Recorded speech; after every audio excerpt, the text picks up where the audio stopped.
What is a boat doing in the middle of a desert? You would expect to find a seagoing vessel closer to shore. This is the question archaeologists had been asking for decades.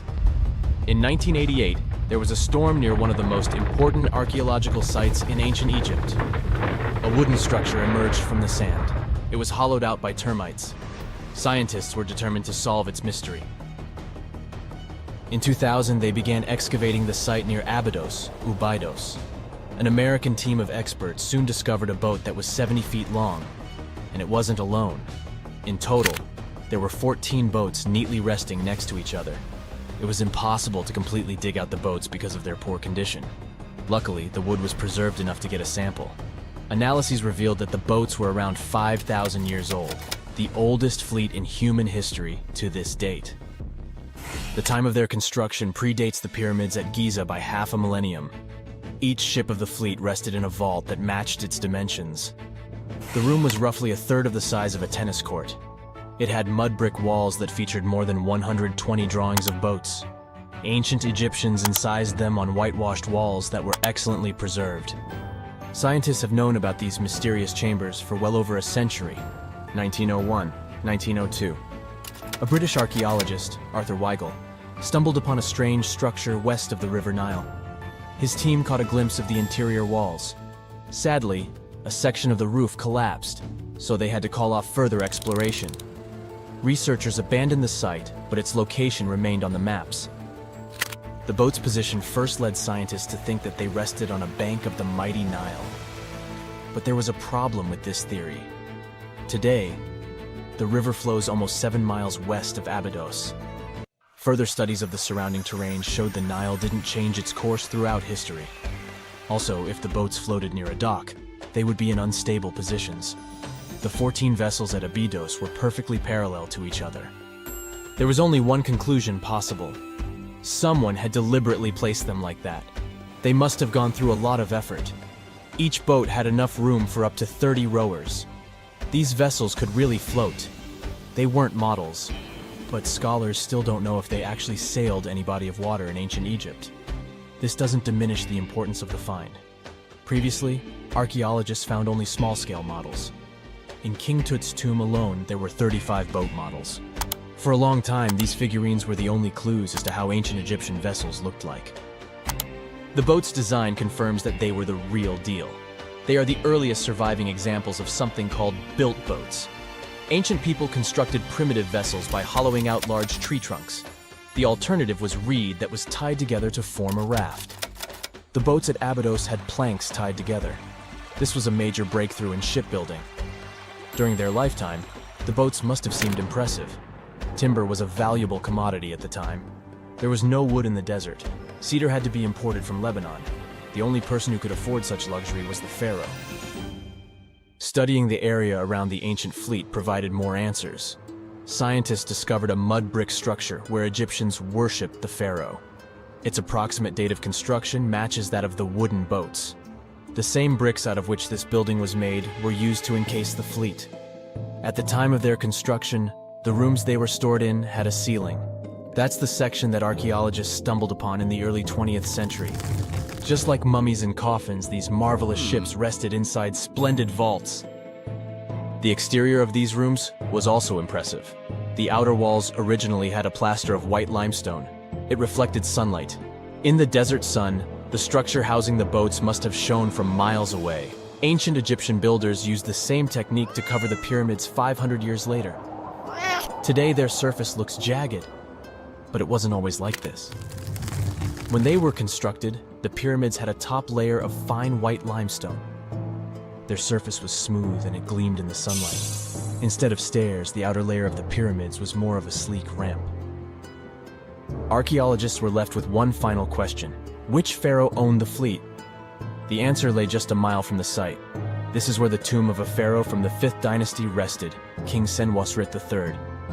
Its time and style of construction matched the ones of the chambers with boats. The very end of his rule might explain how the boats ended up in the middle of the desert. The pharaoh probably passed away in northern Egypt. Then his body was transported down the Nile to Abydos in a marvelous procession of decorated boats. The vessels were later lowered to chambers near the final resting place of their owner. This had a symbolic meaning. In the ancient Egyptians' belief system, ships played a key role. Their supreme deity was Ra. He traveled through the sky during the day in the form of the sun. At nighttime, he sailed through the netherworld in a solar boat. The pharaoh identified himself with Ra. That's why he needed boats in the afterlife. That was the only way to regenerate himself. Just as the sun rises every day above the horizon. This belief existed for thousands of years. The more famous Pharaoh Khufu also had a ship. Scientists found it in 1954 next to his pyramid at Giza. It is some 4 centuries younger than the fleet at Abydos. But Khufu's ship was almost 2 times longer. The Great Pyramid of Giza and King Tut's tomb are some of the most famous archaeological finds in Egypt. But there are many more secrets hiding beneath the endless sands of the Sahara Desert. Recently, 2020, archaeologists found a lost city there. They have labeled it as the most important discovery since King Tut's tomb, 1922. The city of Aten is some 3,000 years old. Historians hope it will give them a unique insight into the everyday life of ancient Egyptians. The famous archaeologist and Egyptologist Zahi Hawass proclaimed the site a lost golden city. Aten sits some 300 miles south of Egypt's capital, Cairo. It is close to the famous Valley of the Kings. Archaeologists first found sections of mud brick walls that spread out in all directions. They discovered complete rooms with tools of everyday life inside. The research team unearthed a bakery, a residential neighborhood, and an administrative district. They all date back to the time when the Egyptian civilization was the wealthiest in its long history. They were also the first to make objects from iron. In 1911, scientists found a set of iron beads near a village in Lower Egypt, El Gurza. These are the earliest known iron artifacts. The discovery is literally out of this world. Ancient people made them by beating into shape a piece of a meteorite. The 9 beads were once part of an ornate necklace. They are now blackened and corroded, which is perfectly normal for a piece of jewelry that is over 5,000 years old. They consist of an iron-nickel alloy. Researchers were impressed by the skill of ancient jewelers who processed the beads. Their craftsmanship is more impressive when you think that they didn't know the stellar origins of the material. The Great Pyramid of Giza also has a remarkable feature. An international research group investigated the electromagnetic response of the structure to radio waves. They found that the pyramid has the ability to concentrate electromagnetic energy inside it. This occurred inside its chambers as well as under the pyramid's base. It contains an underground, unfinished chamber. It seems that the electromagnetic response is connected with the properties of limestone, the Great Pyramid's main building material. The research results might have a practical application. The way solar cells and nanosensors function could be improved by this remarkable find. There are mysterious plasma bubbles floating around the pyramids of Giza. As bizarre as that might sound, let's get one thing clear right off the bat. There's nothing extraterrestrial going on here. Plasma bubbles are those weather anomalies that form in a layer of Earth's atmosphere called the ionosphere. This is an invisible layer surrounding our planet that stretches roughly from 50 to 400 miles above Earth's surface, right at the edge of space. In this layer, the sun, being the giant hot power that it is, basically cooks gases, splitting them into electrically charged particles called plasma. Here's where it gets interesting. At night, especially near the equator, these charged particles get disturbed, and when a bunch of them suddenly vanish at the same time, it forms what we call a plasma bubble. Imagine it like a big empty pocket where the plasma is missing or its quantity is lowered.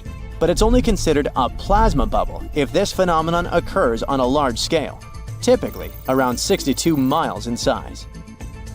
If you're already packing your suitcase for Egypt and have put binoculars to look at the tips of the pyramids, I'm sorry to say that we can't see these plasma bubbles with the unaided eye.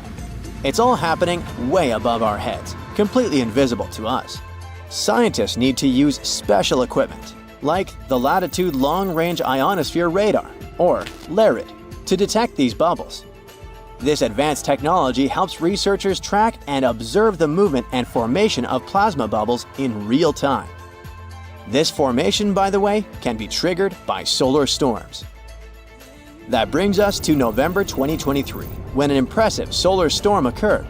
On a scale from 1 to 5, this one was classified as a G3, which is considered a strong event. Solar storms occur when sunspots are basically cooler, darker areas on the sun's surface, release bursts of energy into space.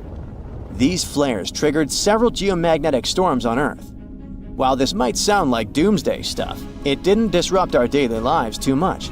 In fact, it was great news for skywatchers, since the solar storm created stunning auroras, with the northern lights visible as far south as Greece and Turkey. But this particular storm in 2023 also had another interesting consequence. It caused the largest plasma bubble ever recorded by the Chinese radar. This phenomenon was so massive that it covered regions as far apart as the Egyptian pyramids and the Midway Islands in the Pacific Ocean. Now that's a huge distance, and it is a big deal for science. And that's because plasma bubbles are a growing threat to modern technology. Experts say they can disrupt satellite communications and GPS systems. So if you're using Google Maps or Waze and suddenly it can't figure out where you are, a plasma bubble might be to blame. Great. We now know what's going on with those bubbles, detected above the pyramids of Giza. But things get even weirder inside this ancient construction. Apparently, the Great Pyramid of Giza has the ability to concentrate electromagnetic energy within its interior. A couple of years ago, a group of researchers decided to see what would happen if they took this ancient architecture and hit it with radio waves. I mean, waves that are similar to the kind your phone uses, but on a much larger scale, up to 1,900 feet long. But since they couldn't just start blasting radio waves at the actual pyramid, they did the next best thing: computer modeling. Using these simulations, the researchers discovered something incredible. The Great Pyramid can actually concentrate electromagnetic energy within its internal chambers, as well as underneath its base, where an unfinished chamber is located. By concentrate, I mean something like trap it. For example, when you shout into a cave, you hear your voice echo back, right? The sound waves don't just disappear, they bounce around and get focused. Similarly, when radio waves hit the pyramid, they don't just pass through or around it. Instead, they get absorbed, bounce around, and focus inside and underneath the pyramid. Our list of mysterious phenomena surrounding the Egyptian pyramids doesn't end there. Inside the pyramid, there's a long, narrow passage that leads to what's known as the King's Chamber. This room sits at the center of the pyramid, and it's believed to have been the final resting place of Pharaoh Khufu, the ancient Egyptian leader who commissioned the entire thing over 4,000 years ago. When visitors step into the King's Chamber, two things normally strike them: the room's incredible acoustics and its heavy, imposing structure, which is entirely lined with red granite. Recently, scientists have started to connect these two facts. Some researchers now believe that the King's Chamber might be able to catch or pick up sound energy generated from other parts of the pyramid. In other words, this room might have been designed to amplify sound in a way that no other chamber in the pyramid can. To test this theory, researchers conducted an experiment where they sang in the Queen's Chamber, which is located directly below the King's Chamber. Here's where it gets wild. The music couldn't be heard in the lower underground rooms of the pyramid, but it sounded loud and clear in the King's Chamber. One possible explanation for this is the type of stone used in the King's Chamber: pink granite. Granite is known for its piezoelectric properties, meaning it can absorb energy from its surroundings, like sound vibrations, and convert it into electrical energy. This suggests that the chamber's unique acoustics might be due to more than just the shape of the room. It could be that the granite itself plays a role in amplifying and concentrating sound waves. According to scientists, these discoveries open up a whole new field of research into the pyramid's potential. Could the ancient pyramids have somehow harnessed the energy created by sound waves, or even Earth's natural vibrations? It might sound far-fetched, but considering the granite's piezoelectric properties are well documented in modern science, it's not entirely impossible. Who knows? Maybe we've only just scratched the surface of what the pyramids were truly capable of. Speaking of just scratching the surface, there's even more to think about, like how the pyramids ended up in such a perfect location. It seems the builders lined up the Great Pyramid with the cardinal points, meaning its sides are almost perfectly aligned with the four main directions: north, south, east, and west. There are many theories about how they did it, but one study suggests that Egyptians might have used the fall equinox to achieve this perfect alignment. During the equinox, the sun rises and sets directly in the east and west. It probably made it easier for builders to use the sun's position as a guide. By watching the sun during this time, they could make sure the pyramids were positioned just right. If we think about all these strange things about the pyramids, I mean, their perfect alignment, the ability to concentrate radio waves, and the materials used in the chambers that might generate electrical energy, could the real purpose of the pyramids actually be much more complex than just being tombs? Well, Nikola Tesla thought so. It is said that the famous inventor and engineer was kind of obsessed with the Egyptian pyramids, and he wondered if they might actually be giant energy transmitters. He believed the shape and position of the pyramids could help them function as huge generators, capable of producing free, limitless energy. Some researchers agree with Tesla and believe that these massive monuments might have been designed as giant power plants. According to their theory, builders could have figured out how to move ions, those electrically charged particles in the atmosphere, by placing materials like copper, gold, and silver around the pyramids. So, it's definitely possible that the ancient Egyptians created a sustainable, renewable power source. Although this is a very interesting thought, we haven't been able to confirm this theory, and the true purpose of the pyramids remain one of humanity's biggest mysteries. Big news! Santa is real, and he looks like this. I know it's not exactly how we pictured the jolly old guy, but a recently discovered tomb might just be the proof we've been waiting for to show that St. Nicholas was real and Turkish. Turns out, he wasn't a North Pole native, but a kind-hearted bishop from the 4th century, famous for giving gifts to everyone. The legend says he was a wealthy man born in the ancient city of Patara, modern-day Turkey, who traveled to the countryside to help the poor and the sick. For centuries, though, people couldn't be sure he actually existed. Some historical sources say he was buried in Myra, which is now called Demre, Turkey. Since the 80s, archaeologists have been digging around this area, trying to prove it. And now, their Christmas miracle has finally come true. After digging 6 feet deep in an annex of St. Nicholas's church, they uncovered a mysterious limestone tomb, about 2 meters long.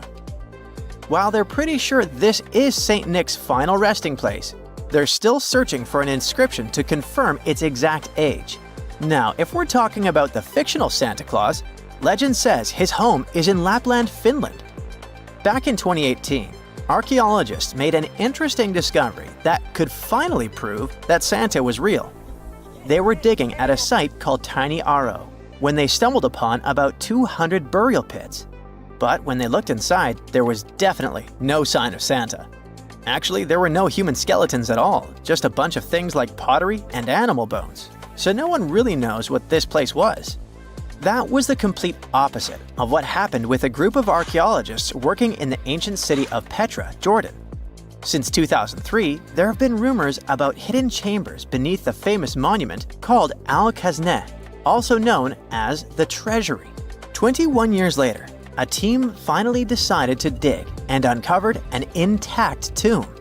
Inside, they found at least 12 human skeletons and artifacts, estimated to be over 2,000 years old.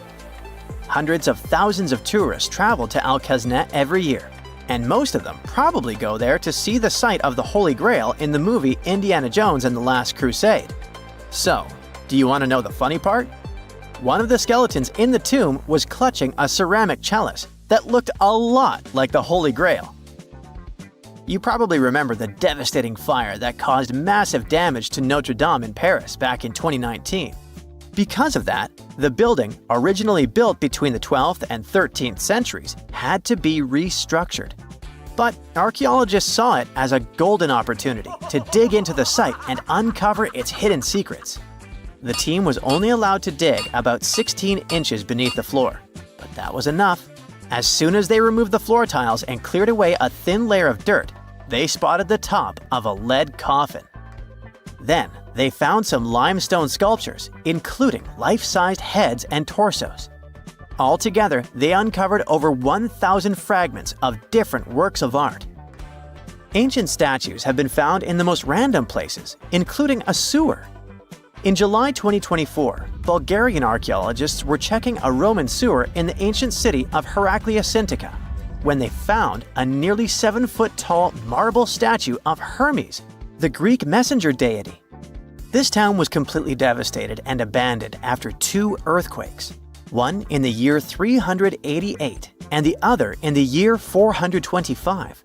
But somehow, it didn't destroy this statue. In fact, its head was found in surprisingly good condition. Finding ancient artwork is definitely fascinating, but imagine stumbling upon an entire hidden city in the Amazon rainforest.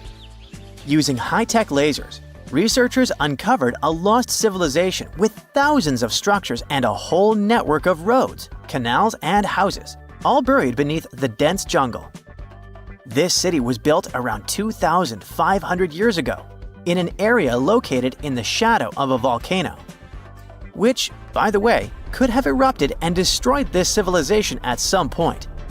It's hard to say exactly how many people lived there, but experts estimate they stayed up there for about 1,000 years. This discovery proves ancient people also had huge organized cities in the middle of the Amazon. A similar thing happened in Campeche in southern Mexico. An archaeologist was doing some research on the internet when he accidentally discovered a hidden Maya city. This area, now called Valeriana, was huge, about the size of Edinburgh, the capital of Scotland. It had pyramids, sports fields, amphitheaters, and paths connecting different districts. Thanks to satellite images, archaeologists uncovered an entire unknown civilization from the Bronze Age. They were checking out aerial images when they discovered 100 prehistoric settlements in the Pannonian Plain, a region that includes parts of what's now Serbia and Hungary. The people who lived there are now known as the Titsa site group, and it looks like they were a pretty well-organized society, skilled at growing food, hunting, and fishing.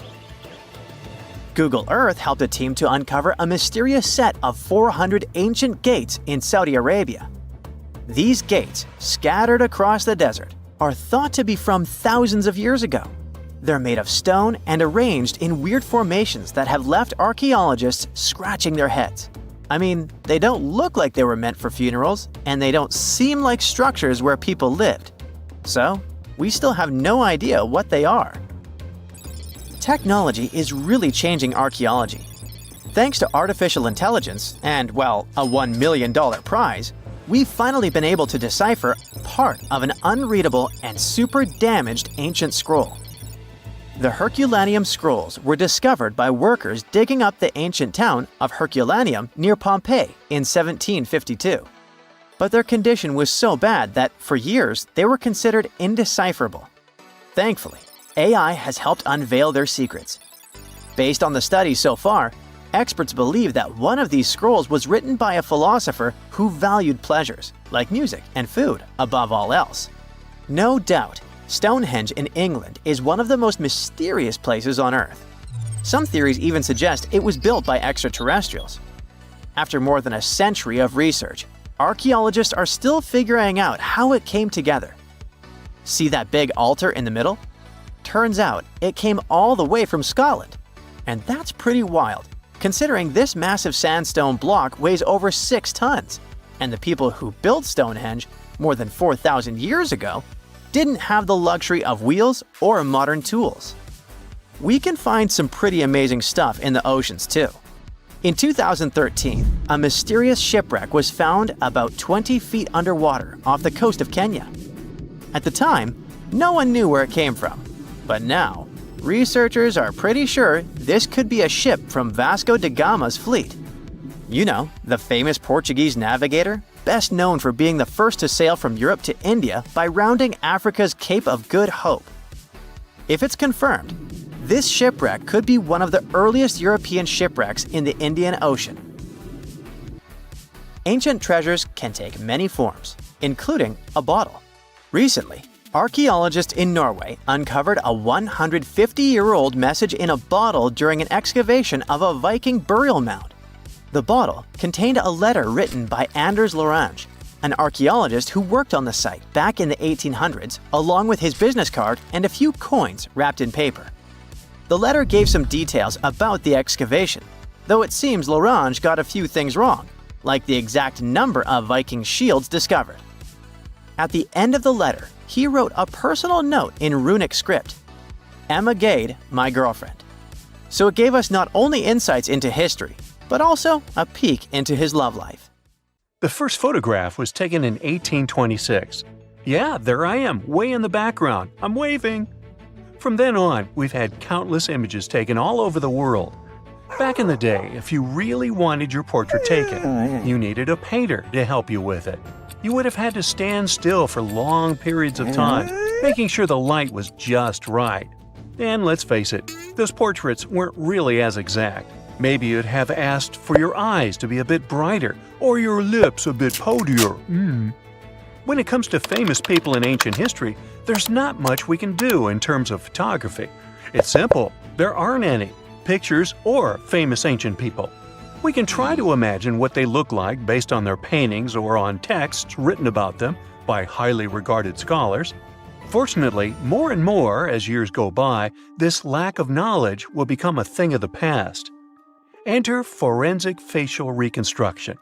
With the help of this amazing science branch, we can now have a better understanding of what ancient celebrities look like. But how are scientists able to do that, you might ask? Go ahead, ask. Turns out that a person's skull can tell a lot about their appearance. Everything from the brow bone to the distance between the eye sockets can showcase a realistic profile. Even the nasal chamber or the shape of one's chin can influence how your face will end up looking like. It's like the skull is a blueprint for the face. Using these bones, artists and forensic anthropologists can work together to reconstruct your appearance through the magic of forensic facial reconstruction. It's like real-life detective work, but with more clay and less drama. Now, I guess you're thinking, how correct can these reconstructions really be? Well, the finished product may not reflect all the details, sure. You can't tell a person's eye color or skin tone just by studying the skull. Facial hair is equally hard to tell, and if you have plump cheeks that make you look so cute, your skull will never tell the secret. But even with those limitations, facial reconstruction can still show us what someone in history may have looked like. The process itself is pretty cool. A trained sculptor works with a forensic anthropologist to figure out the skeletal features and build up the facial traits using clay. Anthropologists have to consider things like age, gender, ancestry, and any injuries or tooth loss. Scientists can also do such tasks digitally these days with the help of computers and design software. With all these amazing scientific advancements in mind, did you hear the latest news about King Tut's family tree? Well, apparently his possible father, an ancient Egyptian pharaoh, just got a new face makeover. And let me tell you, he's looking regal and serene due to some digital reconstruction magic. But even though this is the most correct representation of him so far, we still don't know for sure who he really is. This fellow was found in 1907 in the Valley of the Kings, just a few feet away from King Tut's tomb. Scientists have been studying him for over a century and think he might be Akhenaten, King Tut's daddy, and a very important Egyptian ruler for that matter. Still, some experts remain skeptical and say we need more evidence to confirm his true identity. The reconstruction of this ancient pharaoh's face was a months-long project by a group of brilliant scientists in Sicily. They even brought in a 3D forensic artist from Brazil to help out. The new model is different from earlier ones because they wanted to focus on his facial features and not get distracted by his hair, jewelry, or other bling. On the same note, make way for this latest fashion icon. No, it's not some famous model. It's a hunter-gatherer woman who lived in Sweden 7,000 years ago. And boy, is she fierce-looking in her new reconstruction. She's rocking a feather cape, a slate necklace, and a belt made from 130 animal teeth. Talk about being fashion-forward or backward. Plus, her dark skin is painted with white patterns, making her look like a true work of art. But don't be fooled by her stunning appearance. This woman was more than just a pretty face. She was buried upright in a location dating back to 5500 BCE to 4600 BCE, and her rich jewelry tells us that she was important in her local community. Thanks to the work of an archaeologist and sculptor, we can now see what this ancient woman looked like. They used a CT scan of her skull to piece together her face muscle by muscle, creating a unique expression. It's like making eye contact with the past. While we may never know for sure what her role was in her community, her intricate surroundings suggest that she held a special place for her people. Now, Otzi, the 5,300-year-old mummy from the Alps, also got a new makeover thanks to this amazing technology. He didn't go to a plastic surgeon if that's what you're thinking. Two Dutch brothers used their skills in forensic science and artistry to recreate his face for a new exhibit in Italy. Otzi was found in 1991 by hikers who stumbled across his mummified and frozen remains in the mountains near the Italian-Austrian border. He's been around longer than Stonehenge or the Pyramids of Giza. And now, thanks to the two skillful brothers, we finally know what he looked like. They used 3D images of his skull to recreate his face. A photographer also documented the whole process for half a year. Earlier research shows he passed away from a wound caused by an arrow. He was left in a protected area high up in a cold glacier region, so his body was preserved in the snow. He is now safely kept in a refrigerated cell at the museum, which mimics the wet, cold glacial conditions that kept him preserved. They even have a unique cooling system that makes it possible for the mummy to be displayed. Otzi's last birthday was his 46th, which was a pretty ripe old age for his time. He was about 5 feet 3 inches tall and weighed around 110 pounds, so he was on the smaller side. But hey, size doesn't matter when you've been around for over 5,000 years. King Henry VII got a digital makeover as well, and boy does he look good. A graphic artist used a mask of Henry VII's dating from 1509 to create an impressive and realistic reconstruction. Why a mask, you might wonder? Well, before photography, people used wax masks to preserve someone's likeness more accurately than paintings or illustrations. And let me tell you, the restoration of this Henry was a game changer. Henry VII was the King of England from 1485 to 1509. A depiction of him, which can be found at Westminster Abbey, was already lifelike, but the new digital reconstruction takes it a step further. It took the team behind it about 2 months to complete, using a combination of software, custom algorithms, and really tedious image adjustments that were done manually. The project started with a high-resolution image of the mask, which was then used to create a 3D model of the subject's face. From there, the lighting was designed. Lastly, facial markings and hair were added.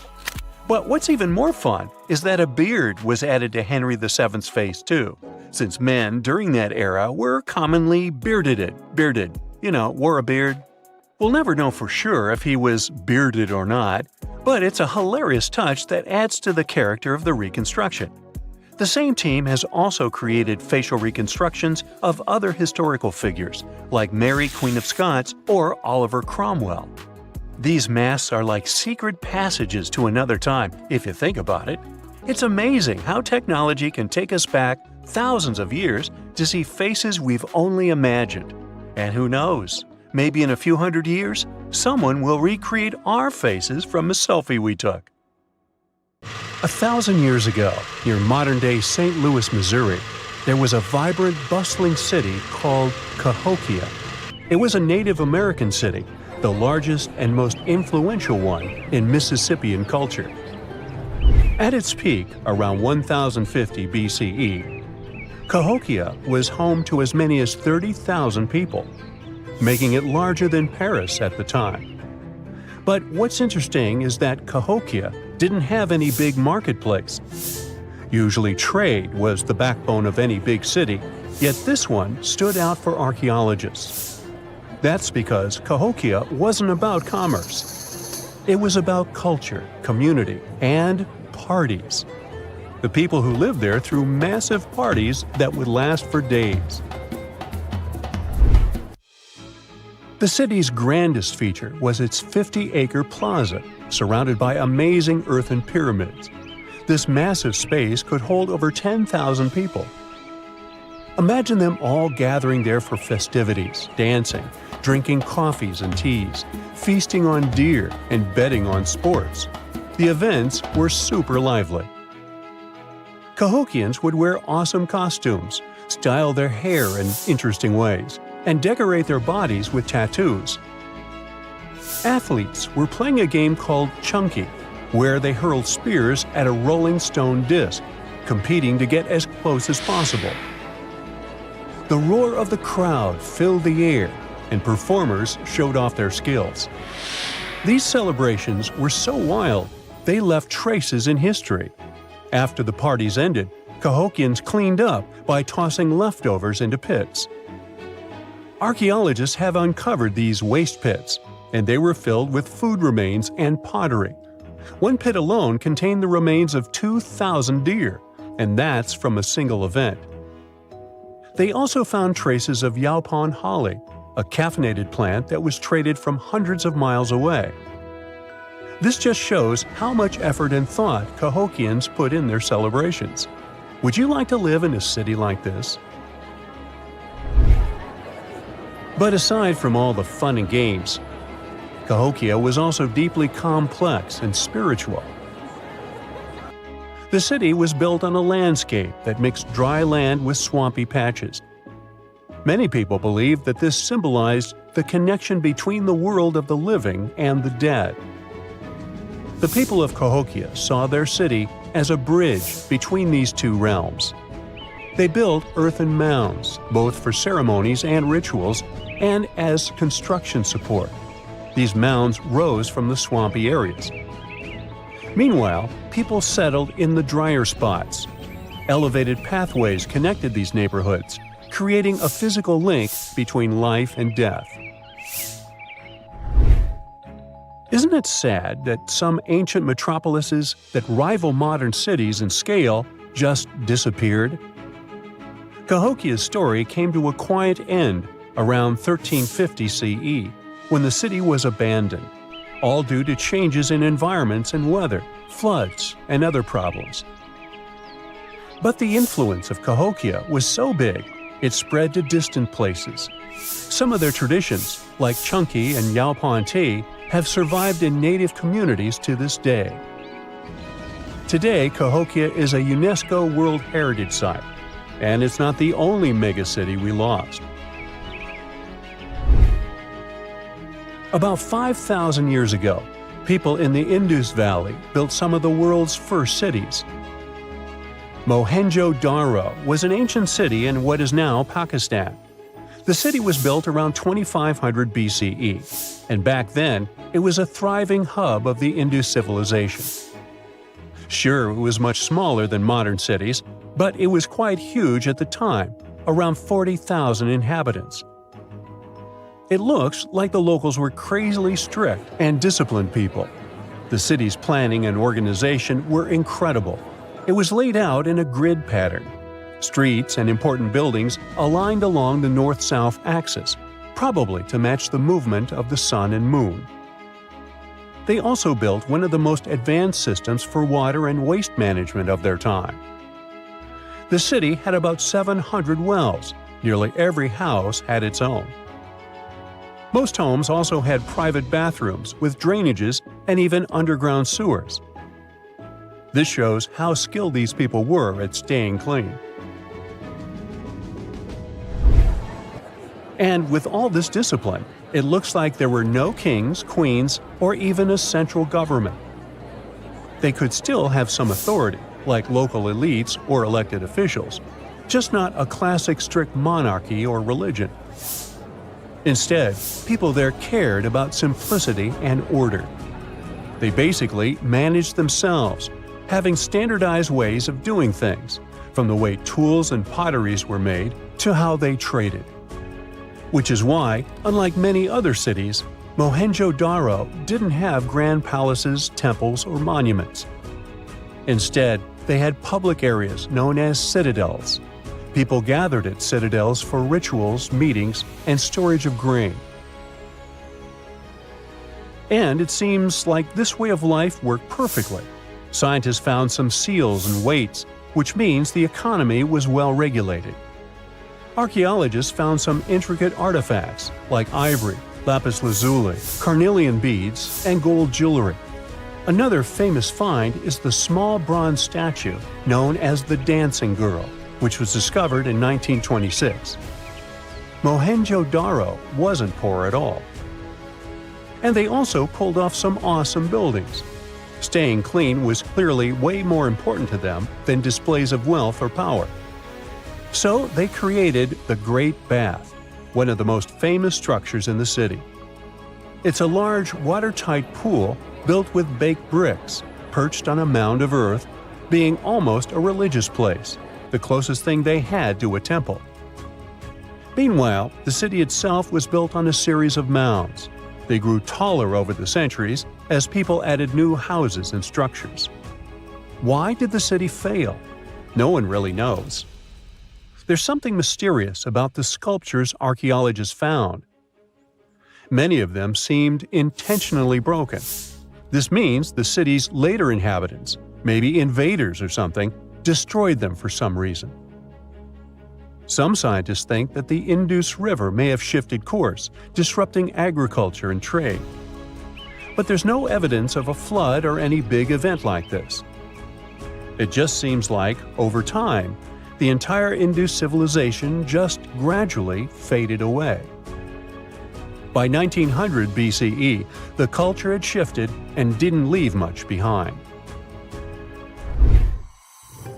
Let me tell you now about the ancient city of Kos, which is located where the modern town of Kos now stands in Greece. Imagine arriving by sea, and the first thing that hits you is the sheer grandeur of its agora, this massive public square built with stones in different colors, laid out on terraces that rise above you. It was one of the biggest in the ancient world, and it made a great impression on anyone approaching the city. This place has a rich history dating back to around 2300 to 2200 BCE. A long time ago, local folk gathered up from different parts of the island to form a new city in the northeast. People have lived there since the Bronze Age, and over time, it became a super important center of culture and trade. And no wonder, since it's right near a natural harbor.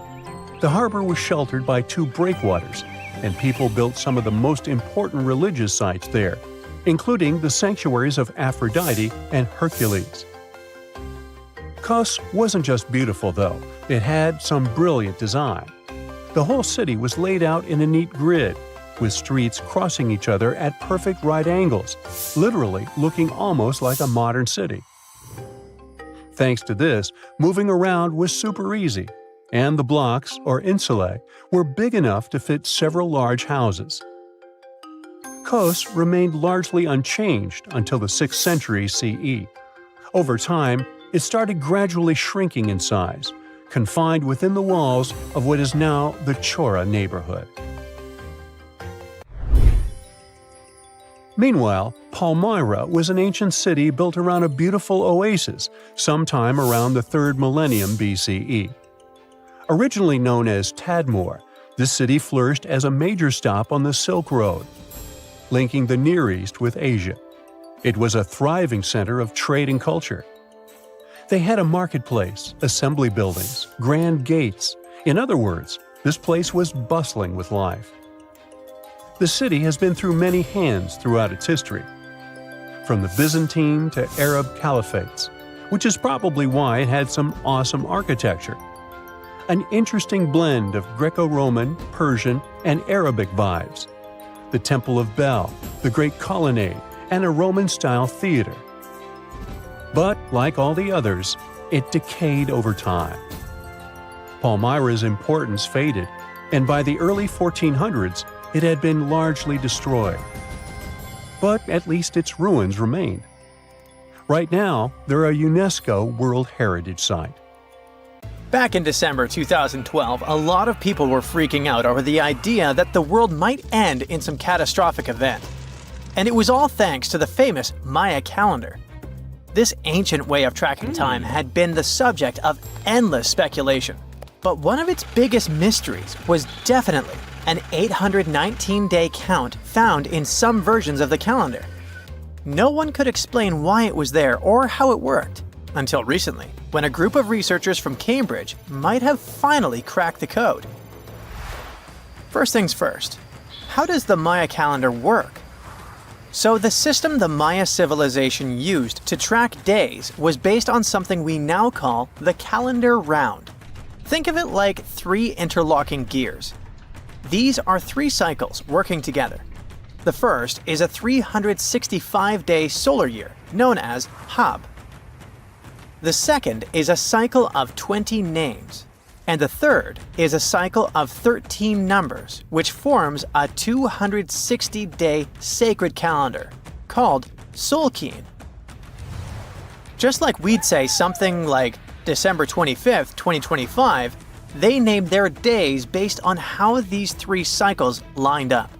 For example, here we have the day 3 Manik and the 14th of the month Hop.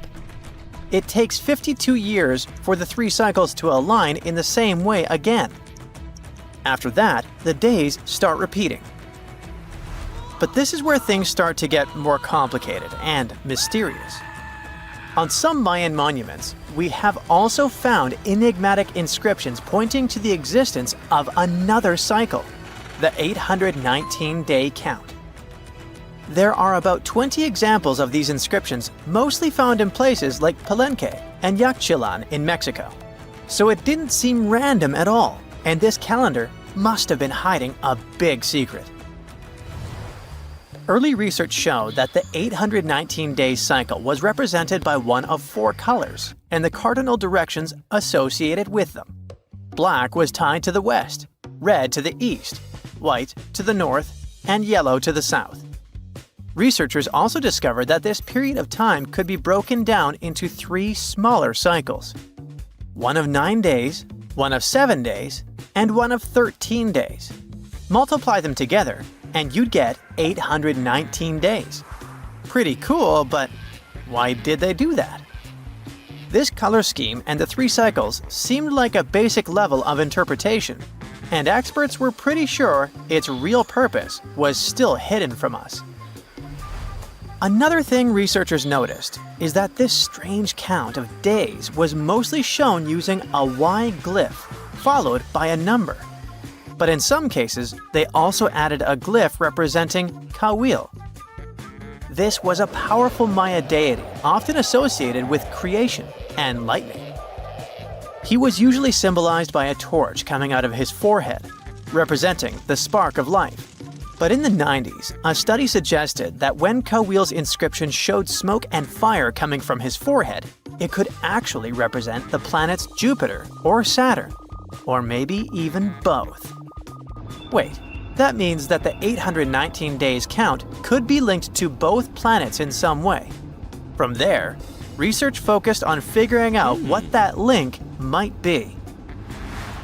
The first conclusion is that this calendar might have helped the Maya track the movements of those planets in some way. Then they started noticing something interesting. These cycles could be specifically tied to the synodic periods of Jupiter and Saturn. By synodic periods, we mean the time it takes for a celestial body, like a planet, to return to the same or nearly the same position as seen from Earth. While this possibility was pretty exciting, something didn't quite add up. Each planet moves very differently, and trying to fit multiple planets into an 819-day span just didn't seem to work.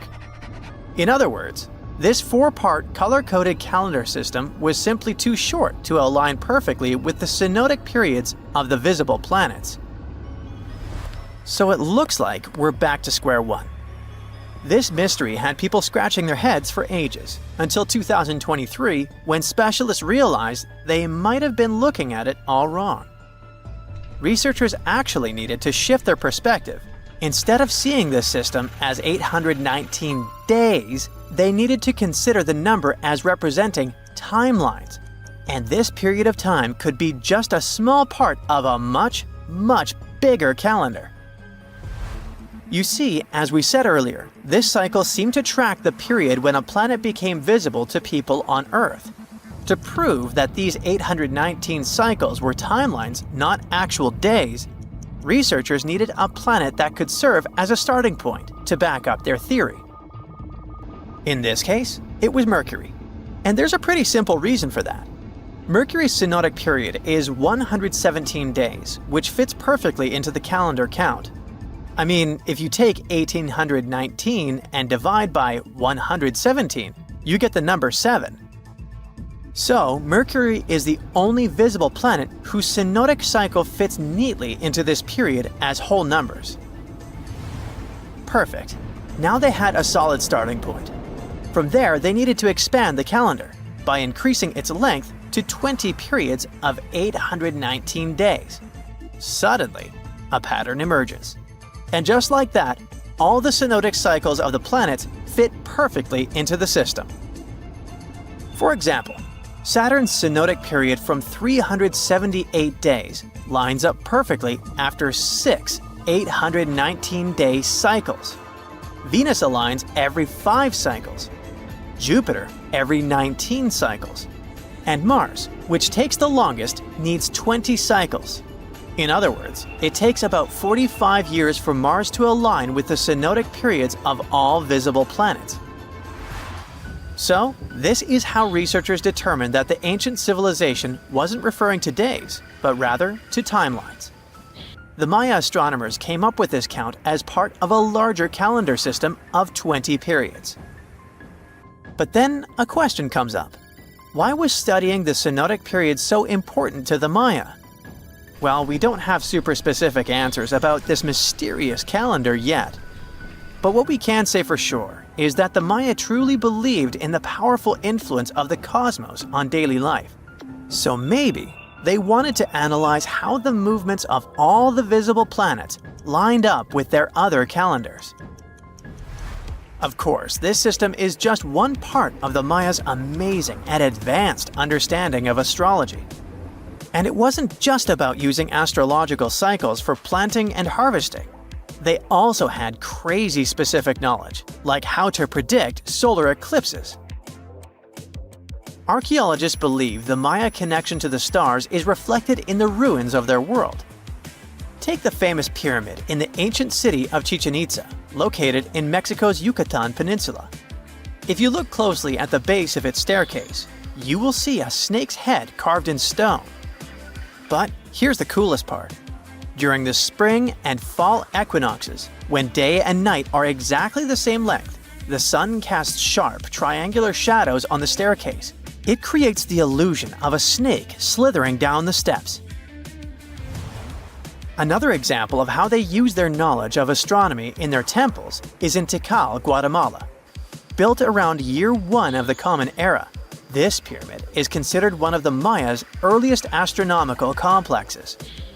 And its alignment and orientation allowed them to track and calculate solstices and equinoxes with incredible precision. The Maya were skilled skywatchers. Just like we have modern-day high-tech observatories with round domes, they had something similar. Meet El Caracol. The name means snail in Spanish and refers to the spiral staircase inside the tower. Built around 906 Common Era, it was the perfect place to observe all the changes in the sky and track the movements of the sun, moon, planets, and stars. Unlike us today, with our telescopes, satellites, and advanced tools, the Maya relied entirely on naked eye observation, and that makes their achievements even more incredible. Imagine you were chosen to answer one of history's most important questions. What was the first civilization on Earth? The job description is simple, yet the task is extremely challenging. You need to unearth the proof of the world's first official civilization. Was it the Sumerians in Old Mesopotamia? Or was it the ancient Egyptians spread out along the Nile River? Not to make you nervous or anything, but history is quite literally in your hands. Good luck! Since you can't turn back the clock and visit Old Mesopotamia to get the answers to your questions, you'll need to research museum databases in order to get some clues. First things first, we need a definition of what is considered a civilization. It's not just thousands of people grouped together and living harmoniously. There are some key elements that together make a group of people a civilization. Like, for example, the domain of urbanism, aka city building, irrigation systems, and writing. You decide to begin your search by diving deep into the history of the Sumerians, which today hold the position of the world's first civilization. Now, imagine being the first of your kind. This means having no external examples. Rather, it means starting from scratch. First thing you'll need, a piece of land. And since there were no active water companies in the world at that time, you'll need a piece of land with easy access to water. So, the Sumerians settled between two major rivers known as the Euphrates and the Tigris in southern Mesopotamia around 5000 BCE. Fun fact, Mesopotamia translates to the land between two rivers.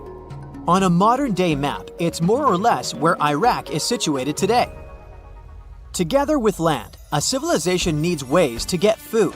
The Sumer civilization had to face a dry and hot climate, but they managed to make agriculture thrive in the region. By diverting river waters and creating reservoirs and dams, the Sumerians allowed for a series of settlements to emerge across Mesopotamian plains. The famous city of Babylon was one of them. You know, the city that supposedly had those hanging gardens? I say supposedly because no definitive proof of the real existence of this monument has ever been found. However, it was considered one of the 7 wonders of the ancient world, and cited as a remarkable feat of engineering in an ancient book published around 290 BCE. Although no record was found of the Gardens of Babylon, the Sumerians were recognized as extremely skilled builders. Their cities were filled with mud brick constructions, and the most impressive ones were known as ziggurats, stepped pyramids that were built for spiritual purposes. The Sumerians built a trade network to supplement scarce resources and started to exchange goods with civilizations rising nearby, like Anatolia and Egypt. The beginning of trade was what drove the Sumerians to develop what is believed to be the world's first writing system. It began as a simple system, likely dating back to 3400 BCE. In this system, each syllable was represented with a drawing. Later, it gradually evolved into a fully formed cursive writing system. Don't believe me? Take a look at this piece from the Babylonian times. This huge basalt plaque is called the Hammurabi Code. It's known to be humanity's first collection of written laws. As far as the story goes, it was carved in volcanic stone around year 1760 BCE. Look at the precision of these carvings. It's quite astonishing. But the content is also surprising, since these 282 rules vary from commercial regulations to strict laws of justice. The thing is, historians don't have a consensus on whether the Sumerians were really the first ones to invent writing. Some think it might have been old Egyptians. Let's pause here.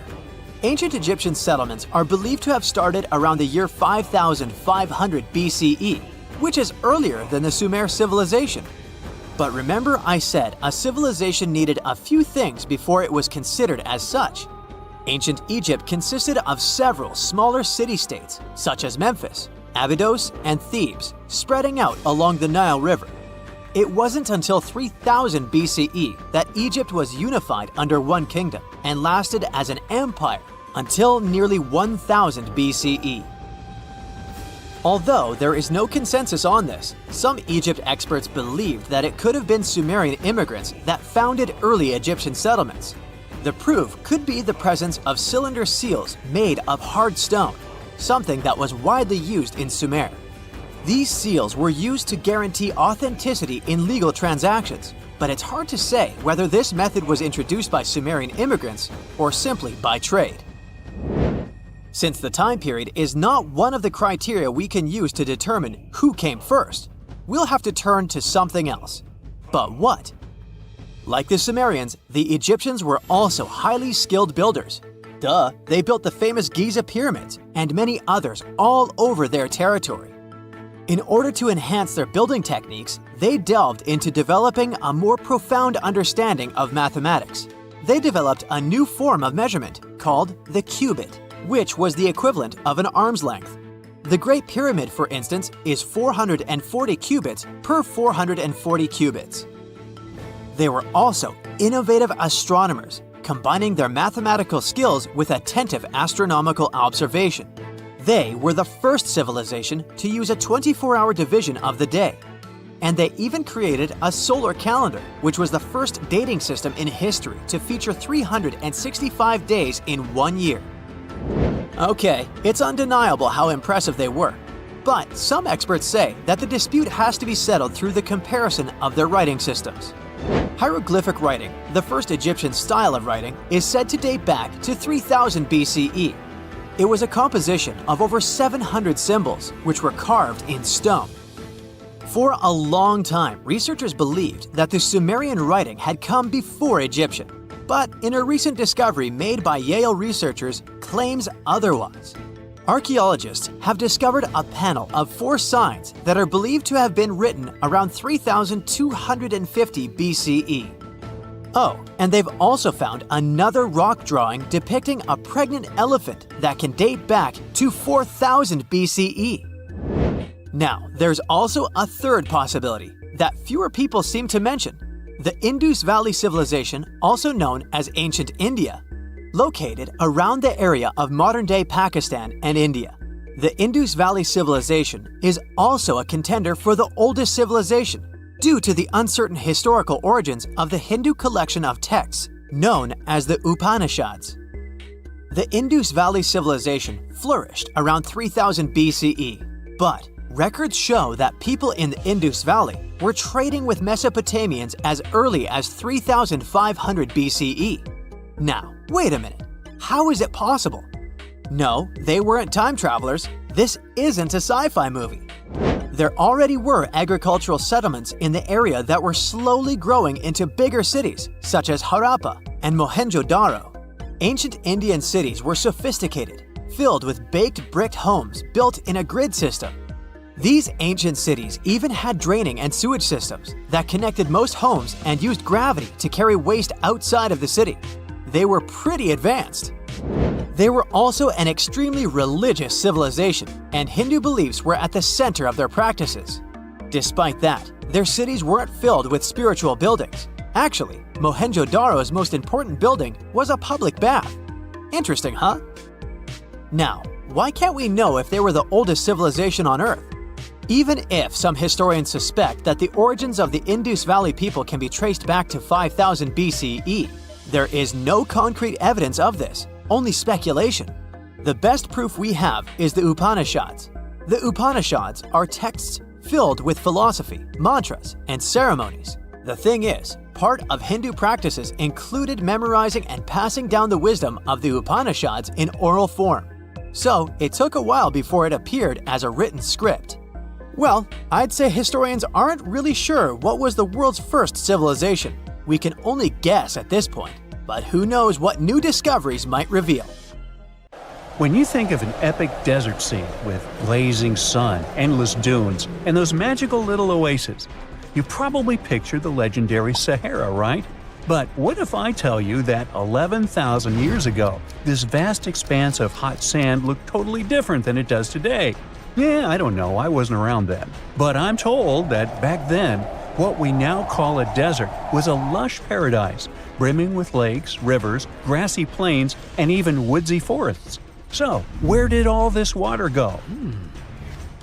There are many stories about the distant past of our planet when deserts were covered with jungles and forests. And then something happened, like changing climates or colossal earthquakes, and it all turned green lands into dunes. But how about a theory that Sahara became a desert because of humans and goats? The Sahara has seen its fair share of wet and dry drama throughout the ages. mostly thanks to little shifts in Earth's orbital tilt, causing variations in how much solar radiation hits the atmosphere. There were even times called the African humid periods, when the rain would pour in and transform the dry landscape into a bright green haven. But between 8,000 and 4,500 years ago, something really funky happened to this region. Certain areas went from humid to dry way too fast to explain it by just orbital changes. In the blink of an eye, the lush Sahara turned into the Sahara we know today. Now, if you ask scientists why it happened, they will tell you, oh, it's just poor parameterization of the data. Bet you didn't get it, did you? What? Well, right, let me translate it from scientific to common human. It means they really don't know the answer themselves, and they got a bunch of missing puzzle pieces. But as scientists sifted through ancient dirt and pollen samples, they spotted a quirky trend. Wherever there were pastoralists, also known as humans with their domesticated animals, the plant life seemed to shift. It was as if every time humans and their furry friends meandered through the greenery, they turned it into scrub and desert right behind them. Oops. Yep, chances are that by overgrazing, humans were sapping moisture out of the atmosphere, since plants give off moisture, which helps make clouds and making things even sunnier, leading to a quicker end of the humid vibes. Plus, our ancestors may have been getting a little too cozy with fire for land management, further speeding up the desert takeover. Anyway, scientists are sure that this lush Sahara would have turned back into desert eventually, even if humans hadn't shown up, thanks to Earth's natural rhythms. So there's no need to pin this abrupt change solely on humans. It could simply be about nature getting feedback from vegetation and dust cycles. It's difficult to determine what caused these changes, as it's all interconnected. During the last humid period, the Sahara was filled with hunter-gatherers. As things got a little drier, they started herding animals for food. The weather pushed people to herd cattle. It's also possible that grazing sped up the landscape degradation. So, which came first, the chicken or the egg? Or in this case, the human or the cow? It's tough to tell with the evidence we have now. Now today, it's safe to say that water is no longer that big of a problem in the Sahara, even though it's a huge desert and the times of lush forests there are long gone. But technology's got us covered. For example, the Nubian Sandstone Aquifer System, the biggest underground water stash on the planet. It's nestled beneath the Sahara Desert's eastern edge and stretches across 4 northeastern African countries – Sudan, Chad, Libya, and Egypt, covering a whopping 770,000 square miles and holding around 36,000 square miles of groundwater. Just look at the pipes transported when it was being built. It's the world's largest irrigation project. No wonder it's feasible to thrive in the Sahara today. But imagine thriving in the Sahara Desert with just one water source. Sounds like a tough gig, right? But the ancient Garamantes did just that, surviving and even thriving for nearly 1,000 years without monsoons or rivers flowing to their desert paradise. These clever folks were the trendsetters of urban life in the sands, and even the Romans couldn't help but notice their genius. While many thought they were just desert-dwelling savages, the Garamantes were busy building an empire in one of the toughest climates on Earth. But how did they do that? Well, they got crafty and dug a whole bunch of underground tunnels to tap into a massive sandstone aquifer. They were literally squeezing every drop of life from under the dunes. But recently, research showed that the Garamantes weren't just hardworking, they were pretty lucky too. The Garamantes had an underground aquifer that brought water up to a hill where they built over 500 fogaras, which are irrigation systems, some stretching as long as 2.5 miles. It was like sipping water through a straw, which let them irrigate their crops for nearly a century, especially since even a little rain would help recharge the system. But eventually, due to rain insufficiency, the aquifer ran low, and reaching it again would have meant digging more tunnels and relying on more people. That's a tough problem, considering these people were in the middle of food and water shortages. Guess I don't need to tell you what happened to the Garamantes, do I? The fall of the Garamentian culture might be linked to several factors. It may have been due to climate changes, or they may have simply used their water resources too much. Back in the day, the Sahara Desert was actually fertile agricultural land, thanks in part to the cool irrigation system the Garamentians created. But since fossil water isn't something you can replenish over time, the groundwater levels dropped pretty low. This likely played a big role in the kingdom's decline by the late 7th century CE. That sounds like someone who hit a lottery jackpot, used up all the money, and went back to their original not-so-cool job once the bank account got fully drained. Oh, by the way, even if the Garamantes left some secret wisdom messages for us, the chances are we'll never get what they wanted to tell us. Nobody really knows what language they used, and their texts are nearly indecipherable to us today. But let's go back to the Green Sahara. So it transformed into a desert about 4,500 years ago. But today, we can understand how people lived in those times in the Sahara thanks to natural parks in Africa that have the ultimate outdoor art gallery. There are well over 15,000 ancient paintings and carvings depicting everyday life from around 11,000 years ago. However, if the carvings aren't enough for you and you feel like visiting an actual green desert, all you have to do is book a flight to California. One of the most beautiful phenomenon in the world, the superbloom, takes place here. Look at all these colors: orange, green, pink. It's a miracle. Wildflowers bloom right in the middle of a hot desert after several years of rainfall in dry places. It's such a bright and colorful landscape that superblooms can be seen from space. This rare phenomenon can be observed in other arid places and deserts in western and southern Africa, Western Australia, and Chile. In all these places, the weather is very hot and dry in summer. Mild humid air comes in winter, and this is the ideal environment for mass flowering. Flower seeds that lie in desert sands can wait for decades before starting to produce flowers. When the hot sun destroys all the weeds and grass, and the rainfall becomes enough to moisten the soil, the seeds are kind of like, well, okay, now it's our turn to play a big game. And then hundreds of thousands of tourists come to take photos and post these beautiful pictures on social media. And this, unfortunately, is one of the main dangers for flowers. Therefore, if you find yourself in a place like this, don't pick the flowers and don't trample on them. Stay on the path, don't litter. Take only pictures and leave only footprints. You get it? Good. Ooh, so check this out. Researchers just found some super old footprints from a family of extinct humans, like we're talking 300,000 years ago. The prints belong to a group of Homo heidelbergensis. Ooh, that's a tough one, but I nailed it. So those dudes were pretty advanced for their time. They were building homes and hunting big animals. But unfortunately, they couldn't handle climate change and disappeared about 28,000 years ago. No, they weren't sissies, trust me. The weather was really tough back then, and they couldn't just go grab a down jacket like you do. So, the University of Tübingen crew made the discovery in Germany, where they found the perfectly preserved prints in a forest by a lake. Apparently, elephants, rhinos, and other critters used to come relax by the lake, and so did this Heidelberg family. The scientists believe they were probably just a family outing rather than a group of adult hunters, since there were little kid footprints too. And depending on the season, they could munch on plants, fruits, leaves, shoots, and mushrooms around the lake. Experts even found tracks from an extinct elephant species that used to weigh up to 13 tons. Now, can you imagine seeing one of those in person? Just so you know, 13 tons is about 45 times as heavy as a pig. Oink. They were digging around in Schöningen when they stumbled upon some elephant tracks that were 21 inches long.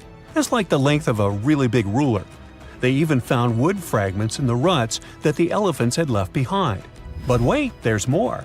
They also found a rhino print from the Pleistocene era, which is pretty wild. It's the first time they found a footprint from this particular species in Europe. Who knew rhinos had such big feet? Except those whom the rhino stepped on. Meanwhile, over in New Mexico, some British and American archaeologists found some ancient human footprints that date back 23,000 years. They used radiocarbon dating to figure out when these footprints were made, and it turns out they were stomped into the mud during the last glacial maximum. That's when ice sheets covered much of North America and sea levels were lower than they are now. Now, we've always thought that humans first made their way to North America between 13,000 and 16,000 years ago. But these footprints suggest that our ancestors were wandering around way earlier than that. Some people even think that humans might have been hanging out in North America as far back as 33,000 years ago, although not everyone is convinced. Alrighty, if there were footprints, there must have also been some shoes too, am I right? Well, researchers may not have found signature Gucci loafers, even though they've been around since 1953, but they did find a cave in Armenia full of ancient artifacts from the Copper Age. And guess what? Those artifacts included a seriously well-preserved shoe that's now the oldest footwear ever found. That footwear was made from a single piece of cowhide leather, which is pretty rare today, despite all the fancy schmancy technological upgrades we've got today. Talk about premium quality. Currently, the coolest modern-day designer shoes are trying to copy this hole-cut technique. The shoe was also rubbed with some kind of plant or vegetable oil for extra durability, and it even had shoelaces that crisscrossed through a series of holes, just like our beloved sneakers today. The shoe was about the size of a woman's US 7, so we're guessing it was tailor-made for some fancy-pants wealthy person. Can you imagine rocking these feet whips back in the day? They were possibly the talk of the town. Now, since we're talking about shoes, have you ever had that gross feeling when you step in something sticky? Especially if you're wearing a brand new pair of white sneakers? No, not what you're thinking. I'm talking about chewing gum. It's a total buzzkill to have it stuck to your shoe. A super cool British archaeology student named Serapium found a 5,000-year-old piece of Neolithic chewing gum made from birch bark tar while on a dig in Finland. It even had tooth marks in it. Who knew our ancestors were into chewing gum too? Apparently, birch bark tar has antiseptic properties, so it's believed that Neolithic peeps chewed it to help treat mouth and gum infections. So it looks like people have been spitting out gum since the beginning of time. Ah, what a tradition. Prehistoric designers had way more than just shoes to offer to prehistoric fashionistas. You're not going to find such a statement piece in the mass market, and I'm not sure about high-end boutiques either. Yep, it's supposedly the oldest purse ever found, and yep, those are dog teeth used as decorations for a handbag. According to one of the archaeologists, these teeth were all the rage back in 2500 BCE. People were putting them on everything, from clothes to jewelry. But this particular handbag was something special.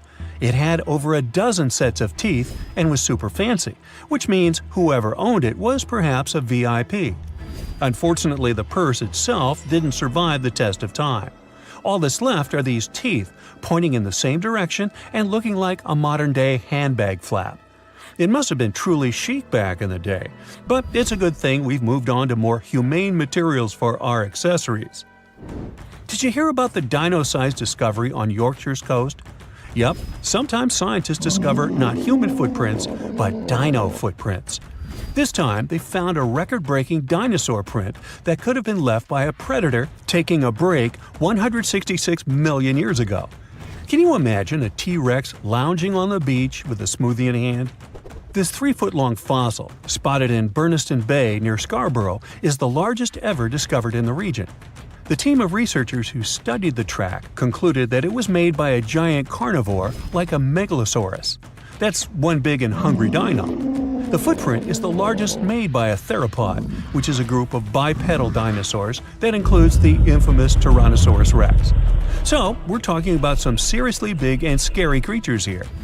A paleontologist from the University of Manchester said the discovery had shed new light on the behavior of these carnivorous giants. Apparently, features of the footprint suggest that this large predator was squatting down before standing up. Maybe it was doing some yoga or taking a bathroom break. Who knows? Another archaeologist, Marie Woods, stumbled across the print while collecting shellfish on the shore. She said she couldn't believe what she was looking at. I mean, who would expect to find a giant dinosaur print while picking up some clams? It's lucky that Ms. Woods and Rob Taylor, a local fossil collector, rescued the fragile print from the shoreline. Experts warned that it was at risk of being lost to erosion or landslides.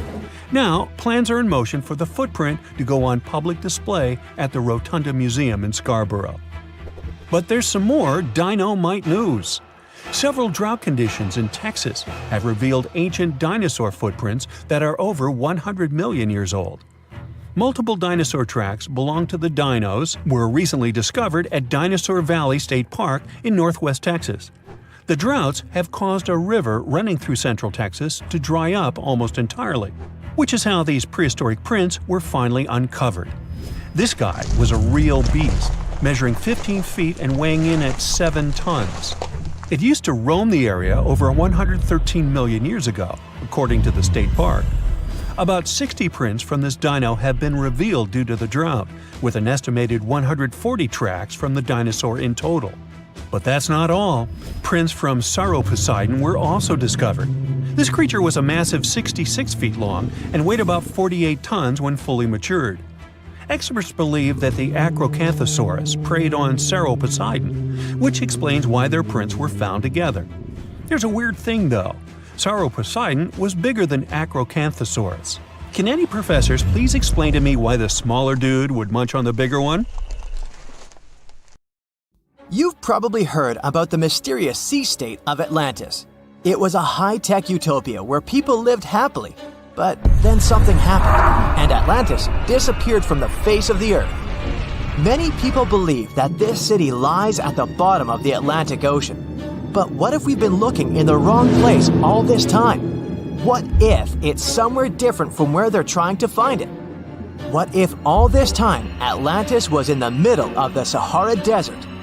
Well, this unexpected theory has some evidence, but to study this version, you first need to understand what Atlantis was and how we got to know about it. The very first mention of the mysterious city was in 360 BCE. Ancient philosopher Plato wrote about Atlantis. His work Dialogues described Atlantis as a rich land with advanced technologies. Its inhabitants were powerful, intelligent, and beautiful, like superhumans. He described in detail the structure of the city, and this was the main reason why many people believed in the existence of Atlantis. According to his records, the Atlanteans built this place in several concentric circles of black and red stone. Then they covered these circles with brass, tin, and precious metals. In the city, there were water channels on which ships sailed. The Atlanteans were sailors, so they built a passage from their city to the open sea. On the internet, you can find many drawings of Atlantis, created based on Plato's descriptions. Take a look at these drawings and an actual photo of the Eye of the Sahara. This place in the Sahara has a shape of several concentric circles. It looks as if a destroyed city left a trace on the sand. Many people have written online that the lost city was located there, but no one could prove it. Once upon a time, the Sahara was filled with rivers and lakes. In prehistoric times, there was only water there.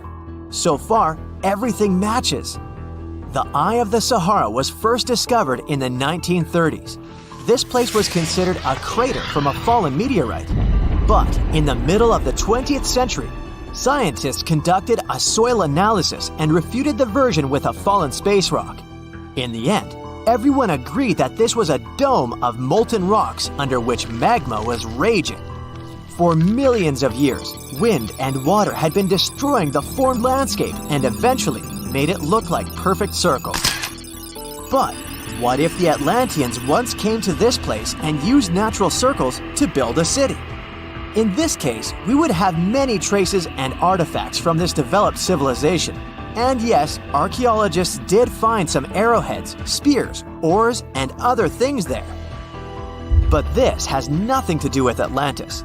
In the Eye of the Sahara, a multitude of Acheulean artifacts lies. It was an ancient tribe that frequented this place. For the first time, Acheulean tools appeared more than 1.5 million years ago. Some of the items found there may be 130,000 years old, and according to the records, Atlantis existed about 12,000 years ago. Archaeologists found no artificial structures in this place. There was also no debris or traces of a large city. People would have found some stuff if a big city with advanced technologies had existed here. The main supporter of this idea was one YouTube channel. It collected 1 million views and attracted the attention of many historians and anthropologists.